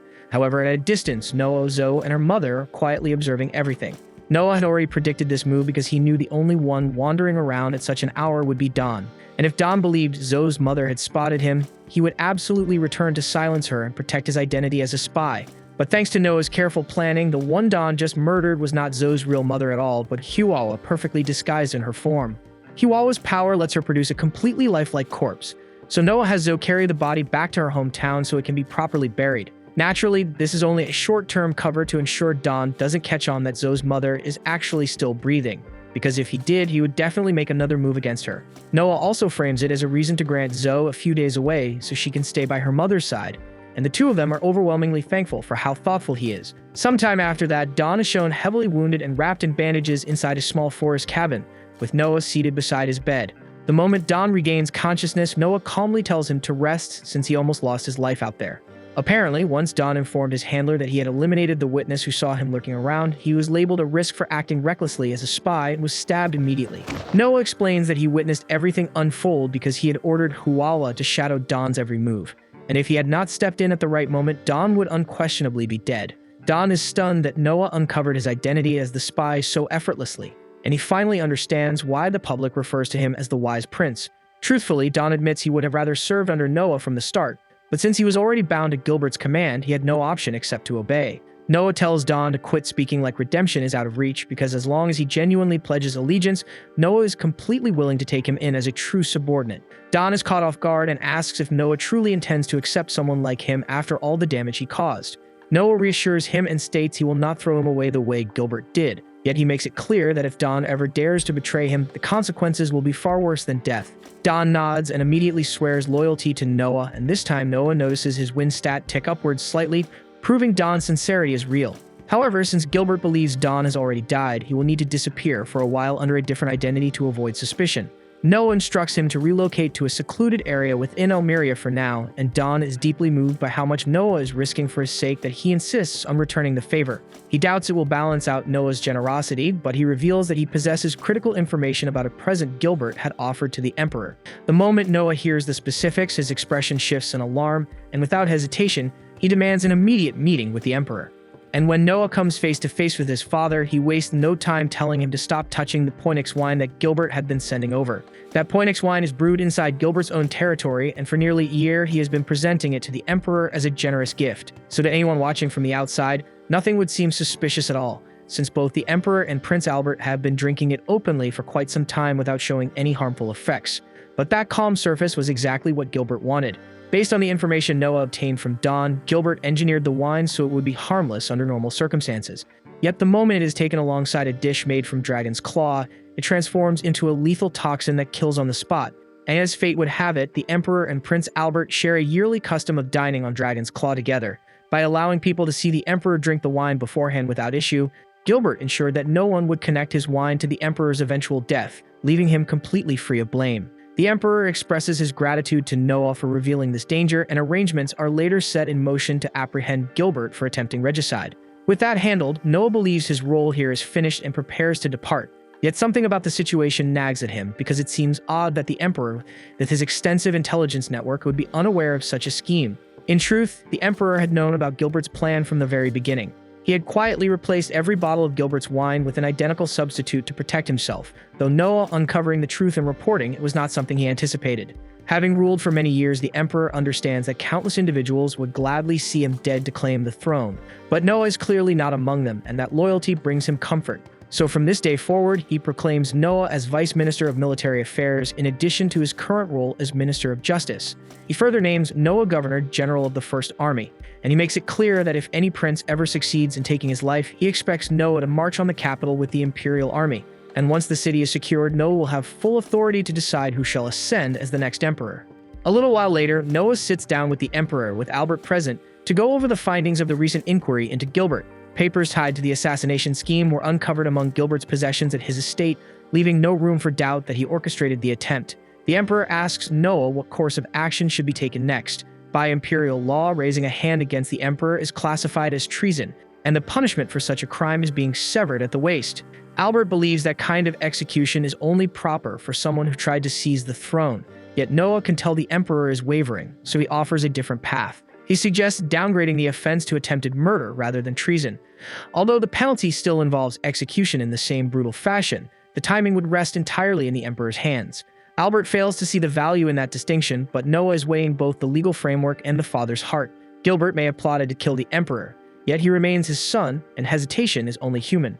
With this adjustment, the Emperor could in effect let the sentence linger indefinitely, turning a death order into a lifetime of confinement. The Emperor is grateful for Noah's thoughtfulness, but Albert refuses to budge, insisting Gilbert must answer for his sins with his life. In the end, the Emperor yields and assigns Albert the authority to set the date of execution. After Albert exits, the Emperor confides in Noah that he would typically grant him Gilbert's lands as a reward for his help.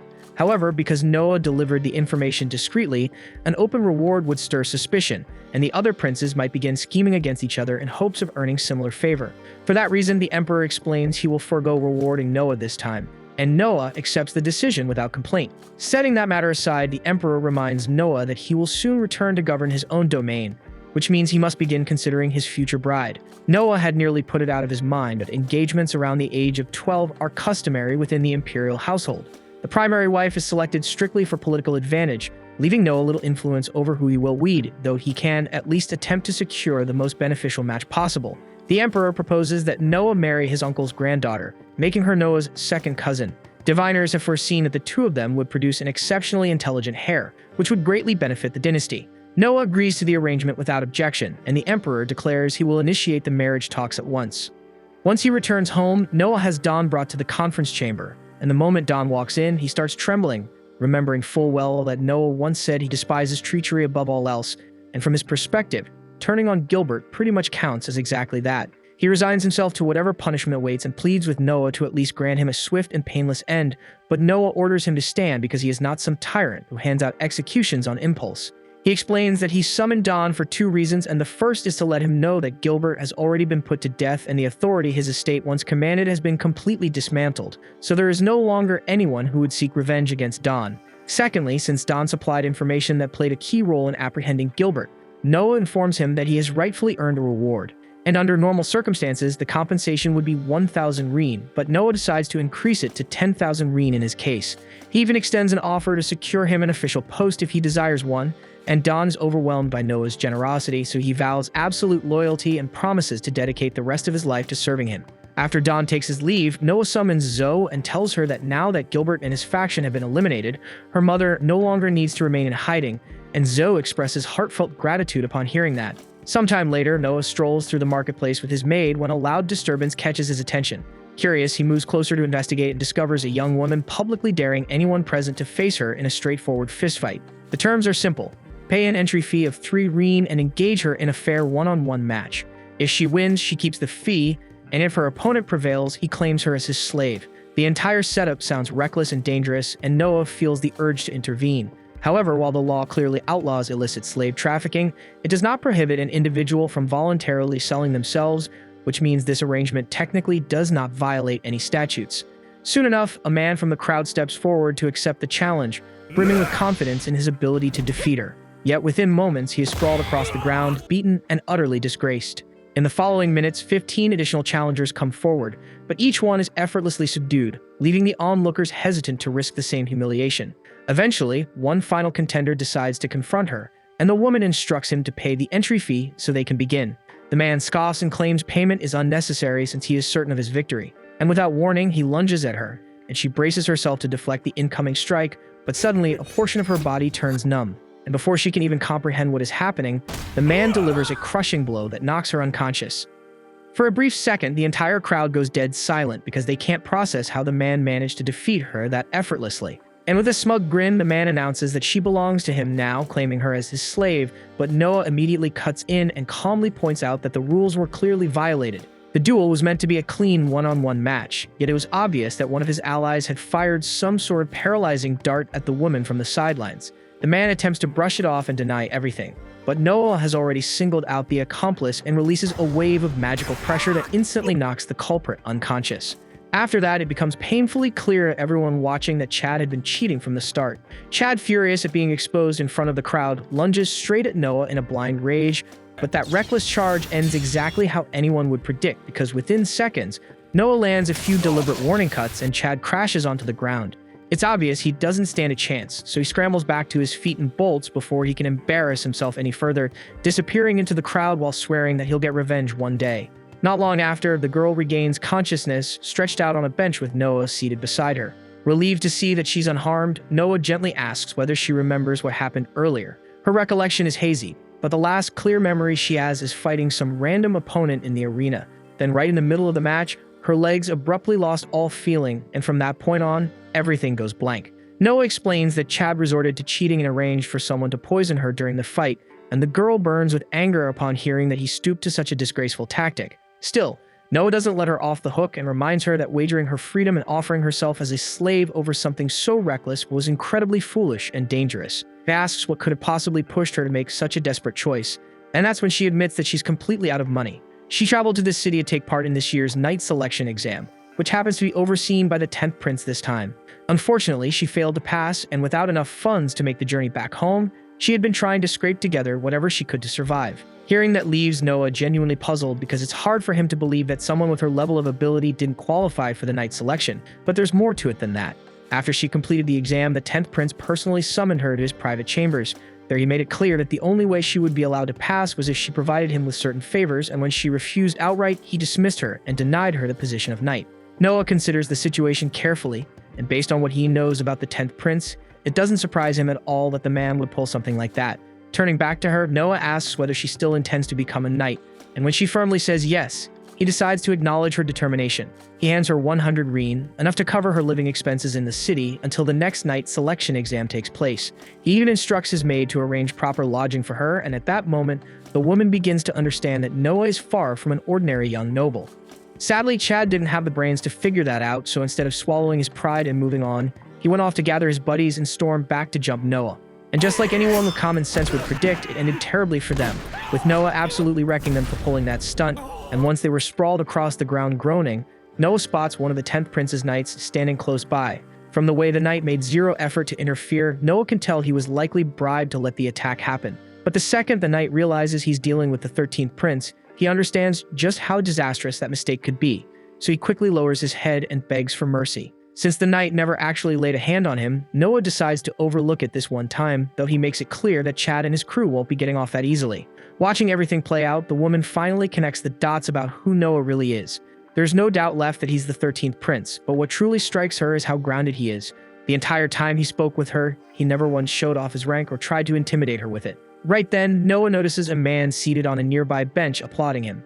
At a glance, he might seem like some ordinary spectator, but Noah instantly recognizes him as the Emperor's uncle, the famed lightning prince, Indra Ararat. Several decades earlier, when the Emperor first ascended the throne, he was far too young to properly govern the realm, so Indra stepped in as regent and managed the empire until the Emperor was mature enough to rule on his own. And once that day came, Indra relinquished control without the slightest resistance and withdrew from political life, choosing instead to return to his homeland and live quietly, which makes him someone deeply worthy of respect. Indra is pleased that Noah knows who he is, yet he has no patience for stiff ceremony, so he gestures for Noah to sit beside him. He asks whether Noah understands the reason for his visit, and Noah answers that he assumes Indra has come to assess him, considering he is set to marry his granddaughter. Indra confirms this, so Noah calmly asks what would happen if he fails to satisfy his standards, and Indra replies that in that case, he simply won't allow the marriage to proceed. Noah reminds him that the engagement was decreed by the emperor himself, and rejecting it could be interpreted as defying imperial command. Indra acknowledges that fact, but he also knows the emperor would never weaponize technicalities against him. After all, Indra nearly raised him as a child, and the emperor holds him in the highest regard. If this concerned anything else, Indra would never question the emperor's authority. But when it involves his beloved granddaughter, he must personally confirm that the man by her side is truly worthy. Noah nods in understanding and asks if that means he has cleared the trial. Indra answers that the verdict is not yet decided, and in the next instant, an unseen pressure begins to crush down on Noah from every direction. Noah immediately recognizes the move as the very same method he uses to overwhelm his enemies, so he gets ready to strike back. But then it hits him that given Indra's advanced age, he is likely far stronger at this point, and crushing him outright would only embarrass the old man in front of everyone. So he deliberately restrains himself, easing the pressure just enough. Indra senses the force rolling off Noah, and within a heartbeat, he understands that the young man standing before him is more than qualified to stand beside his granddaughter, especially since it is obvious Noah is holding back out of respect. Pleased with what he has witnessed, Indra tells Noah that he expects him to cherish and protect his granddaughter from now on, and Noah accepts the responsibility without the slightest pause. To mark the moment, Indra suggests they all share a few drinks, and he flips a ring toward Noah as a personal token. Noah snatches it cleanly, and almost instantly, a deep, commanding voice resounds inside his head. In the blink of an eye, the scenery around him dissolves, and he finds himself standing alone in the center of a vast open plain. Before he can fully grasp what is going on, an enormous magical bull barrels toward him at terrifying speed.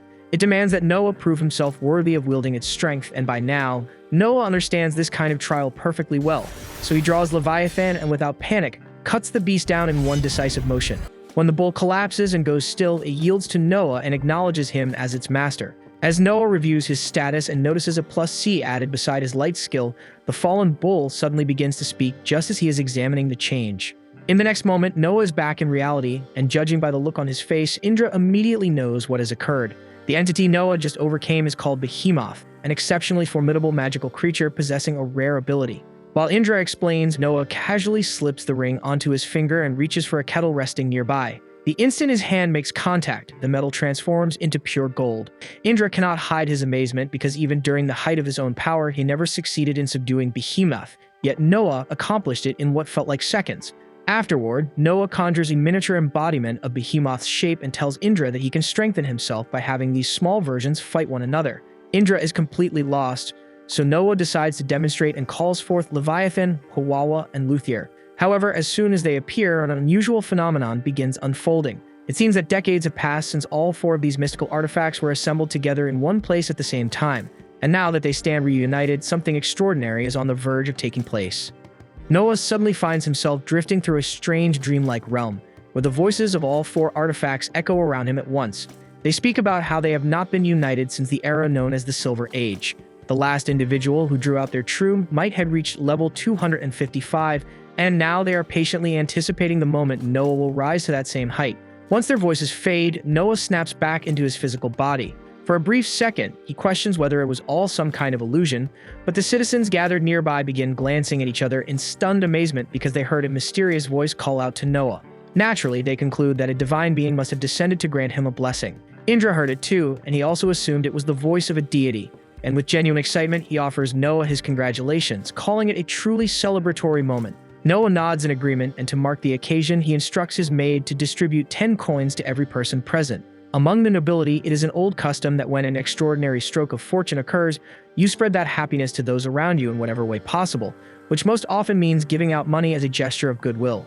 At that moment, the Night Lady steps forward and politely asks Noah to allow her to decline the proposal he made earlier. Curious, Noah asks her why she would choose to refuse it, and she explains that she has resolved to become his knight through her own strength, and if that day comes, she wants it to be earned entirely by her own efforts rather than through his assistance. Noah understands her reasoning, yet he firmly turns down her request, telling her that such thinking belongs to a mediocre knight. She worries that accepting his support might lead her to disappoint him later, but Noah counters by saying that if she fears failure, then she should simply push herself harder and make sure she never falls short. His words strike her deeply, and she pledges to dedicate herself fully to meeting his expectations. Indra watches this exchange with admiration, impressed by how effortlessly Noah can calm doubts and inspire confidence. Suddenly, the Emperor arrives and remarks to Indra that this is merely one of the countless qualities that set Noah apart. The instant Noah and Indra notice the Emperor's presence, they drop to their knees and the civilians quickly follow their lead. But the Emperor waves off the formal display, saying it is unnecessary since he is already outside the castle walls. He invites Indra to sit beside him. In response, Noah summons a life-size luthier figure to stand guard as an imposing deterrent. With that silent, intimidating presence looming nearby, no one would dare approach or interrupt the Emperor. The Emperor had intended for Noah to accompany him while he conversed with Indra, and he is pleased to see that Noah grasped his unspoken plan without needing any direct instruction. Not long after that, Indra and the Emperor ride side by side in a carriage, as the Emperor has a matter he wants to discuss. And realizing it's probably something delicate, Noah signals Luthier to unleash a dazzling column of flames outside, drawing the citizens' attention away. Inside the carriage, the Emperor confides in Indra that he is considering stripping Albert of his status as crown prince. Indra asks what prompted such a drastic thought, so the Emperor brings up the recent affair involving Gilbert's assassination attempt. Gilbert absolutely overstepped, yet he was still his son, and as Noah had advised, the Emperor would have rather condemned him to lifelong imprisonment than order his execution. Albert, however, burned with anger at the idea of showing mercy to his own brother and demanded that Gilbert be put to death. Technically, Albert broke no laws, but the Emperor fears that if Albert ascends the throne in his current state, that same intensity could spiral into a bloody purge, with Henry, Oscar, and Noah likely becoming his first targets. Indra now grasped the Emperor's reasoning for wanting to remove Albert from succession, but he asks whether a new heir has already been selected. The Emperor admits he hasn't officially declared anyone yet, so Indra warns him that leaving the crown prince seat vacant would fracture the realm if he were to pass away before naming a successor. The Emperor acknowledges the risk, though his hesitation is not from uncertainty. He has already decided who should inherit the throne, but he fears that revealing the name would ignite fierce rivalries across the court. Indra understands the concern, yet he argues that secrecy poses a greater danger than open conflict over a named heir. At that moment, Noah steps in with a proposal. He suggests the Emperor draft a will and publicly state that his chosen successor is recorded within it. Indra doubts the practicality of that plan, pointing out how easily documents can be forged. But Noah anticipated that objection, proposing instead that the will be concealed within the Emperor's own body, perhaps etched into one of his teeth, and in that case, no one could counterfeit or tamper with it. And the Emperor and Indra both find the idea remarkably clever and agree to it. Afterward, they return to the palace, and once inside, the Emperor commands everyone except Noah and Indra to clear the chamber immediately, unwilling to let stray ears catch even a whisper of what was said. The attendants quietly file out one by one, though a single servant remains. When Noah questions this, he's told that the man is both deaf and illiterate, specifically retained for confidential meetings like this since he has no ability to overhear or interpret anything discussed. Noah is curious since he never knew that before, but setting that aside, he offers one final piece of advice to the Emperor. He believes it would be wiser for the Emperor to reclaim complete authority over the military, because if he proceeds with the will arrangement and a prince who commands troops happens to oppose it, that prince could easily weaponize that force to eliminate the others and crown himself as the next emperor. If something like that were to unfold, it would be a complete disaster. So the Emperor agrees to withdraw every military command he previously granted, including the authority entrusted to Noah. Indra is struck by the fact that Noah could propose such a measure, even though it means losing his own position, and that level of integrity is precisely why the Emperor places so much trust in him. The Emperor drafts the official orders, removing Noah and the other princes from military command. With that matter settled, Indra then asks how the Emperor intends to proceed with Albert's removal as heir. From Noah's perspective, there is no reason to be overly anxious, because ultimately the Emperor holds absolute power to appoint or revoke his successor at his discretion. Still, since Albert has not committed any defined offense, Noah believes it would be appropriate to allow him to retain his standing as a prince. The Emperor concurs with Noah, but he insists that Albert will never again be recognized as crown prince, so Noah proposes granting him a designation such as ended prince to make it unmistakably clear that Albert's rank will never advance beyond that point. The Emperor accepts the proposal and moves forward with it, beginning to draft the formal proclamation. Yet he struggles to complete the document because although he no longer considers Albert suitable to rule, it still wounds him to deprive his own son of the inheritance he was born to claim. After finally completing the decree, the Emperor passes it to the attendants. But in that brief instant, Noah catches sight of one servant glancing over the parchment, and the man falters slightly after reading it before heading toward the exit. That moment immediately alarms Noah, because servants assigned to this chamber are not meant to be literate, and the man's reaction proves that he understood what was written. Noah seizes him without hesitation and forces him down onto the floor. He then informs the Emperor and Indra that the servant can read. Such a violation of trust is severe, so the Emperor shouts for the head servant Cruz to present himself at once.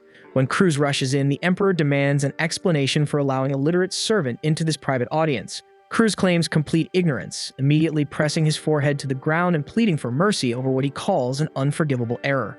The Emperor turns to Noah and asks what should be done with the servant, and Noah calmly states that swift execution would be the cleanest solution. Indra questions whether they shouldn't extract whatever information they can before ending his life. It's true that squeezing him for answers might expose whoever placed him in the palace to begin with, but there's a strong possibility the mastermind is Albert, and with the Emperor already removing him from his position as Crown Prince, allowing a scandal like this to surface would only tangle the situation further. The Emperor sides with Noah's reasoning and authorizes the execution without delay. After that, he shifts his attention to Cruz and asks Noah what consequence would be fitting for him.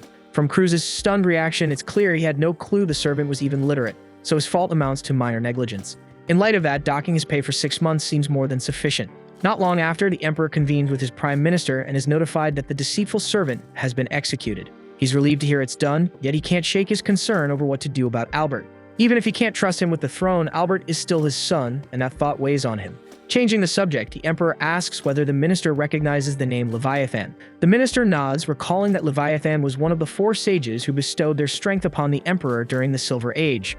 The Emperor explains that those very sages now appear to be channeling their power into Noah. The minister views this as a remarkable sign, believing that if anyone has the potential to eclipse the Silver Age, it would be Noah. Because of that, the Emperor resolves to observe him carefully and measure how far his abilities will develop.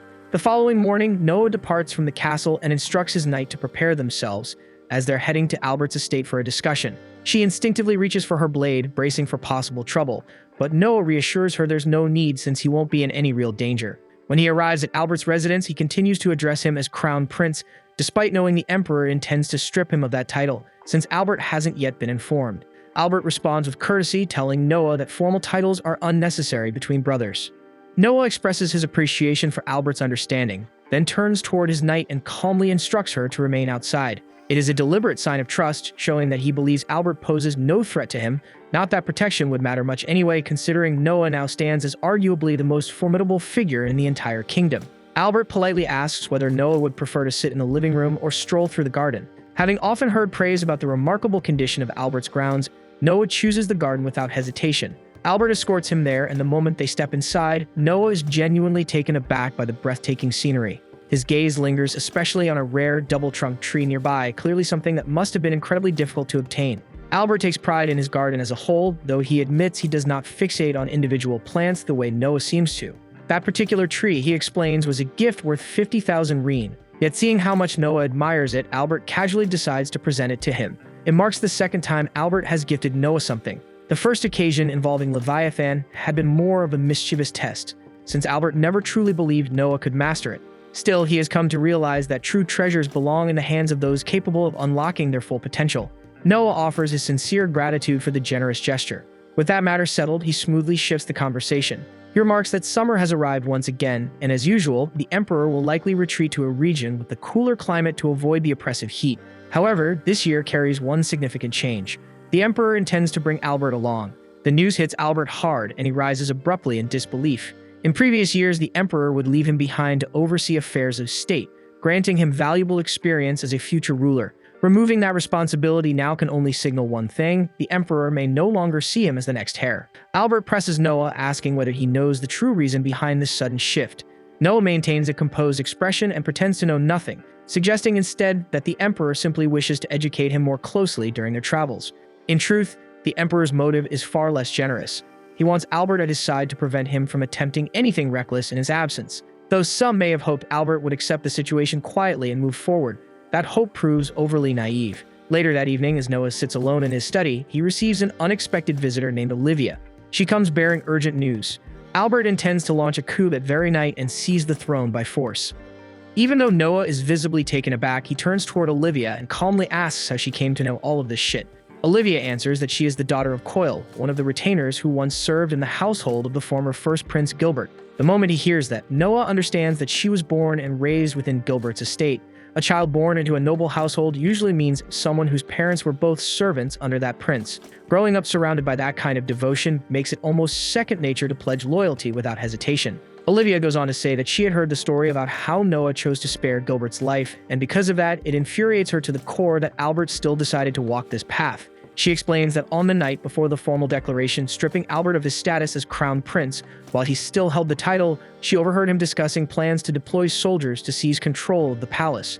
His goal was to pressure the reigning emperor into stepping down so he could claim the throne for himself. Noah exhales slowly as the weight of her words sinks in. Olivia suddenly drops to her knees and pleads with him, saying he may punish her however he wishes, but he must put a stop to Albert. But to her astonishment, Noah agrees without hesitation. He asks what position she held in Albert's residence, and she answers that she worked as a trainee butler under her father's guidance. Taking that into account, Noah informs her that she will assume the same role in his household and receive the exact same wages she once did. Olivia is sincerely thankful for the opportunity, yet she cannot help questioning why Noah is treating her with such generosity. Noah responds that it is because he genuinely respects her loyalty. After losing her master, she was prepared to go to any lengths to avenge him, regardless of the consequences. He honors the depth of her devotion, the kind that endures even beyond death. And with that, Olivia bows deeply and dedicates herself to his service. Noah is convinced her vow is authentic, especially since his dark magic attribute has just increased by 1 point. Not long after, Noah strides out of the chamber and Gigi and Zoe, who had been waiting nearby, quickly fall in behind him. Noticing the urgency in his pace, they ask whether they should prepare a carriage. Noah tells them that it will not be necessary as he intends to go alone. Gigi feels a flicker of concern, worried he might be harmed, but Noah glances back at them and assures them to have faith in him, because he has everything under control. So Zoe lowers her head in a respectful bow and says she will await his safe return.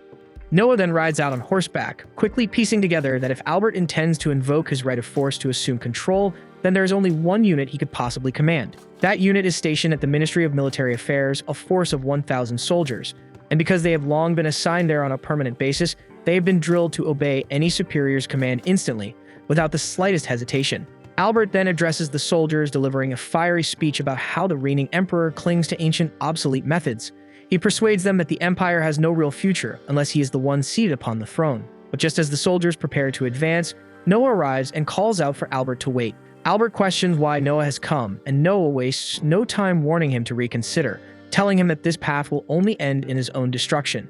Albert answers coldly that he does not care, because he refuses to fall without a struggle. Noah is momentarily stunned and tells Albert he is mistaken, explaining that the Emperor did everything he possibly could to preserve Albert's life, and that even drafting the decree of removal caused him deep anguish. Yet Albert brushes this aside, reminding Noah that he has spent his entire life anticipating the day he would be crowned Emperor. He always believed that he would one day claim the throne and be revered as ruler. The fact that it has come to this after years of waiting fills him with bitter frustration. He accuses the Emperor of selfishly valuing his own survival above all else, even in old age, and sees him as pitifully clinging to power. And in Albert's mind, the throne is his by birthright, and he intends to take it by any means necessary. At last, Noah grasped the whole truth. To Albert, being reduced to the mere title of prince is an unbearable humiliation, especially after once standing as crown prince. Yet to ordinary citizens, the title of prince carries immense honor, granting the authority to truly influence and improve the lives of others. Realizing Noah will not back down, Albert commands the soldiers to capture him and brands him a traitor. The soldiers then charge at Noah without a moment's doubt, but he effortlessly evades or deflects every blow they attempt. He understands they are not to blame, as they are simply acting according to their training, so instead of cutting them down, he unleashes the power of Leviathan and sends them all into a deep slumber. He prepares to pursue Albert next when suddenly a voice reaches him, urging him to call upon the power he seeks by speaking its true name. After a brief pause, Noah declares the name Bahamut, and at once a towering figure engulfed in blazing flames rises forth, revealing the true might of Luthier. Albert and the few soldiers still standing watch in horror as Bahamut releases a torrent of fire toward them, the blazing inferno swallowing everything in its path and reducing men to drifting ash within seconds. The heat alone is enough to make their hearts seize in fear, but after a brief moment, Noah raises his voice and commands Bahamut to cease, making it clear he has no intention of letting any more soldiers lose their lives. Then at once the colossal dragon dissolves into light and slips back into the ring on Noah's finger. Then, without hesitation, Noah strides toward Albert and tells him plainly that it is finished, and there is no reason left to run or pretend. Albert's composure shatters as panic overtakes him, and he blurts out that there is no way he will die at the hands of his younger brother. Noah calmly corrects him, explaining that he has no desire to kill him, because he knows their father would never want to see his sons spilling each other's blood. Instead, Noah produces a small vial of poison and extends it toward Albert, asking him to drink it and bring this to an end himself. He explains that if he were to execute Albert on the spot, every subordinate and every member of his household would be condemned as traitors and put to death. But if Albert chooses to end his own life here, the official account would state that he led troops in an attempt to seize the palace, only to regain his senses at the last moment and take responsibility by ending his life. In Noah's eyes, this is the only path that shields Albert's family and the men who followed him. Yet Albert shows no concern for any of that shit and instead barks an order for the soldiers to seize Noah. The troops step forward, and for a split second, Noah is taken aback. But to his astonishment, they move past him and restrain Albert instead, declaring they can no longer obey him. They plead with him to accept Noah's proposal, insisting it is the sole option that spares his loved ones and loyal followers. Albert lashes out, demanding they carry out his command, but one knight interrupts sharply, telling him to hold his tongue and reminding him of the 120 lives he fed to the miasma when he broke the seal on the Leviathan. The revelation hits Noah like a blow, as he had never known such a tragedy had taken place. The knights then inform Noah that Albert has agreed to face his end, so Noah calls Olivia forward and places the vial in her hands. And as she approaches, Albert fights with everything he has left, but the soldiers pin him down and force his mouth open while she pours the poison down his throat, and he swallows it despite his struggle. When it is over, they release him and Albert collapses to the ground. His final words echo his lifelong obsession, admitting that all he ever desired was to claim his father's throne and sit upon it as emperor. After the soldiers lower their heads before Noah, he calmly explains how the events will be recorded. Albert made an attempt to seize power, but because a devoted member of his household sounded the alarm and his loyal retainers put their lives on the line to stop him, he barely managed to command more than a small group of troops. As a result, imperial law demands that both the informant and the retainer be honored for their service. In addition, Noah states that he will urge the emperor to name his eldest brother's son as the next heir to the throne. Not long after, Noah feels a sharp rise in his stats, a clear sign that the two soldiers beside him are far stronger than they appear. It dawns on him that Albert never grasped a simple truth. People are the most valuable asset of all, and because he failed to see that, his rebellion was doomed from the start. At the same time, Minister Noizil goes to see the Emperor and discovers him in the basement. The Emperor mentions that the box before him flickered briefly, leading him to suspect that Noah may have unlocked the genuine power of his Leviathan. The minister has no reason to question it, fully aware of Noah's abilities. Setting that aside, he reports everything that happened with Albert, including how he chose to end his life by taking poison, and upon hearing this, the Emperor asks to be left alone. Soon after, in a quiet murmur, he praises Noah for resolving the crisis with such remarkable precision, even under those circumstances. With all that had transpired, and with the first illegitimate Prince Gilbert and the second Prince Albert no longer present, a fresh era of calm gradually spread across the Mirror's empire. 3 years later, Gigi and Zoe receive a letter along with a present from Evelyn, and they are overjoyed. Zoe suggests saving the letter to read properly later since it is nearly time to celebrate Noah's 15th birthday, an occasion that fills 2 entire rooms with gifts.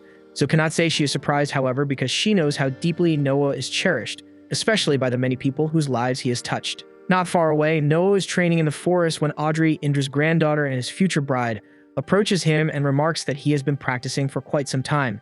After a while, she brings him tea and happily tells him that now that she has turned 15, she will set aside her family name and take Noah's instead, officially becoming his wife. Elsewhere, Indra has been speaking with the Emperor, who confided that his 3 leading candidates to inherit the throne are Henry, Oscar, and Noah. Even so, Indra strongly believes that Noah will ultimately be selected. In the end, Noah is seen off by his attendants and finally by his wife Audrey as he departs for the coronation ceremony, where the identity of the Empire's next ruler will at last be revealed. This was the final episode. Subscribe for more anime recaps.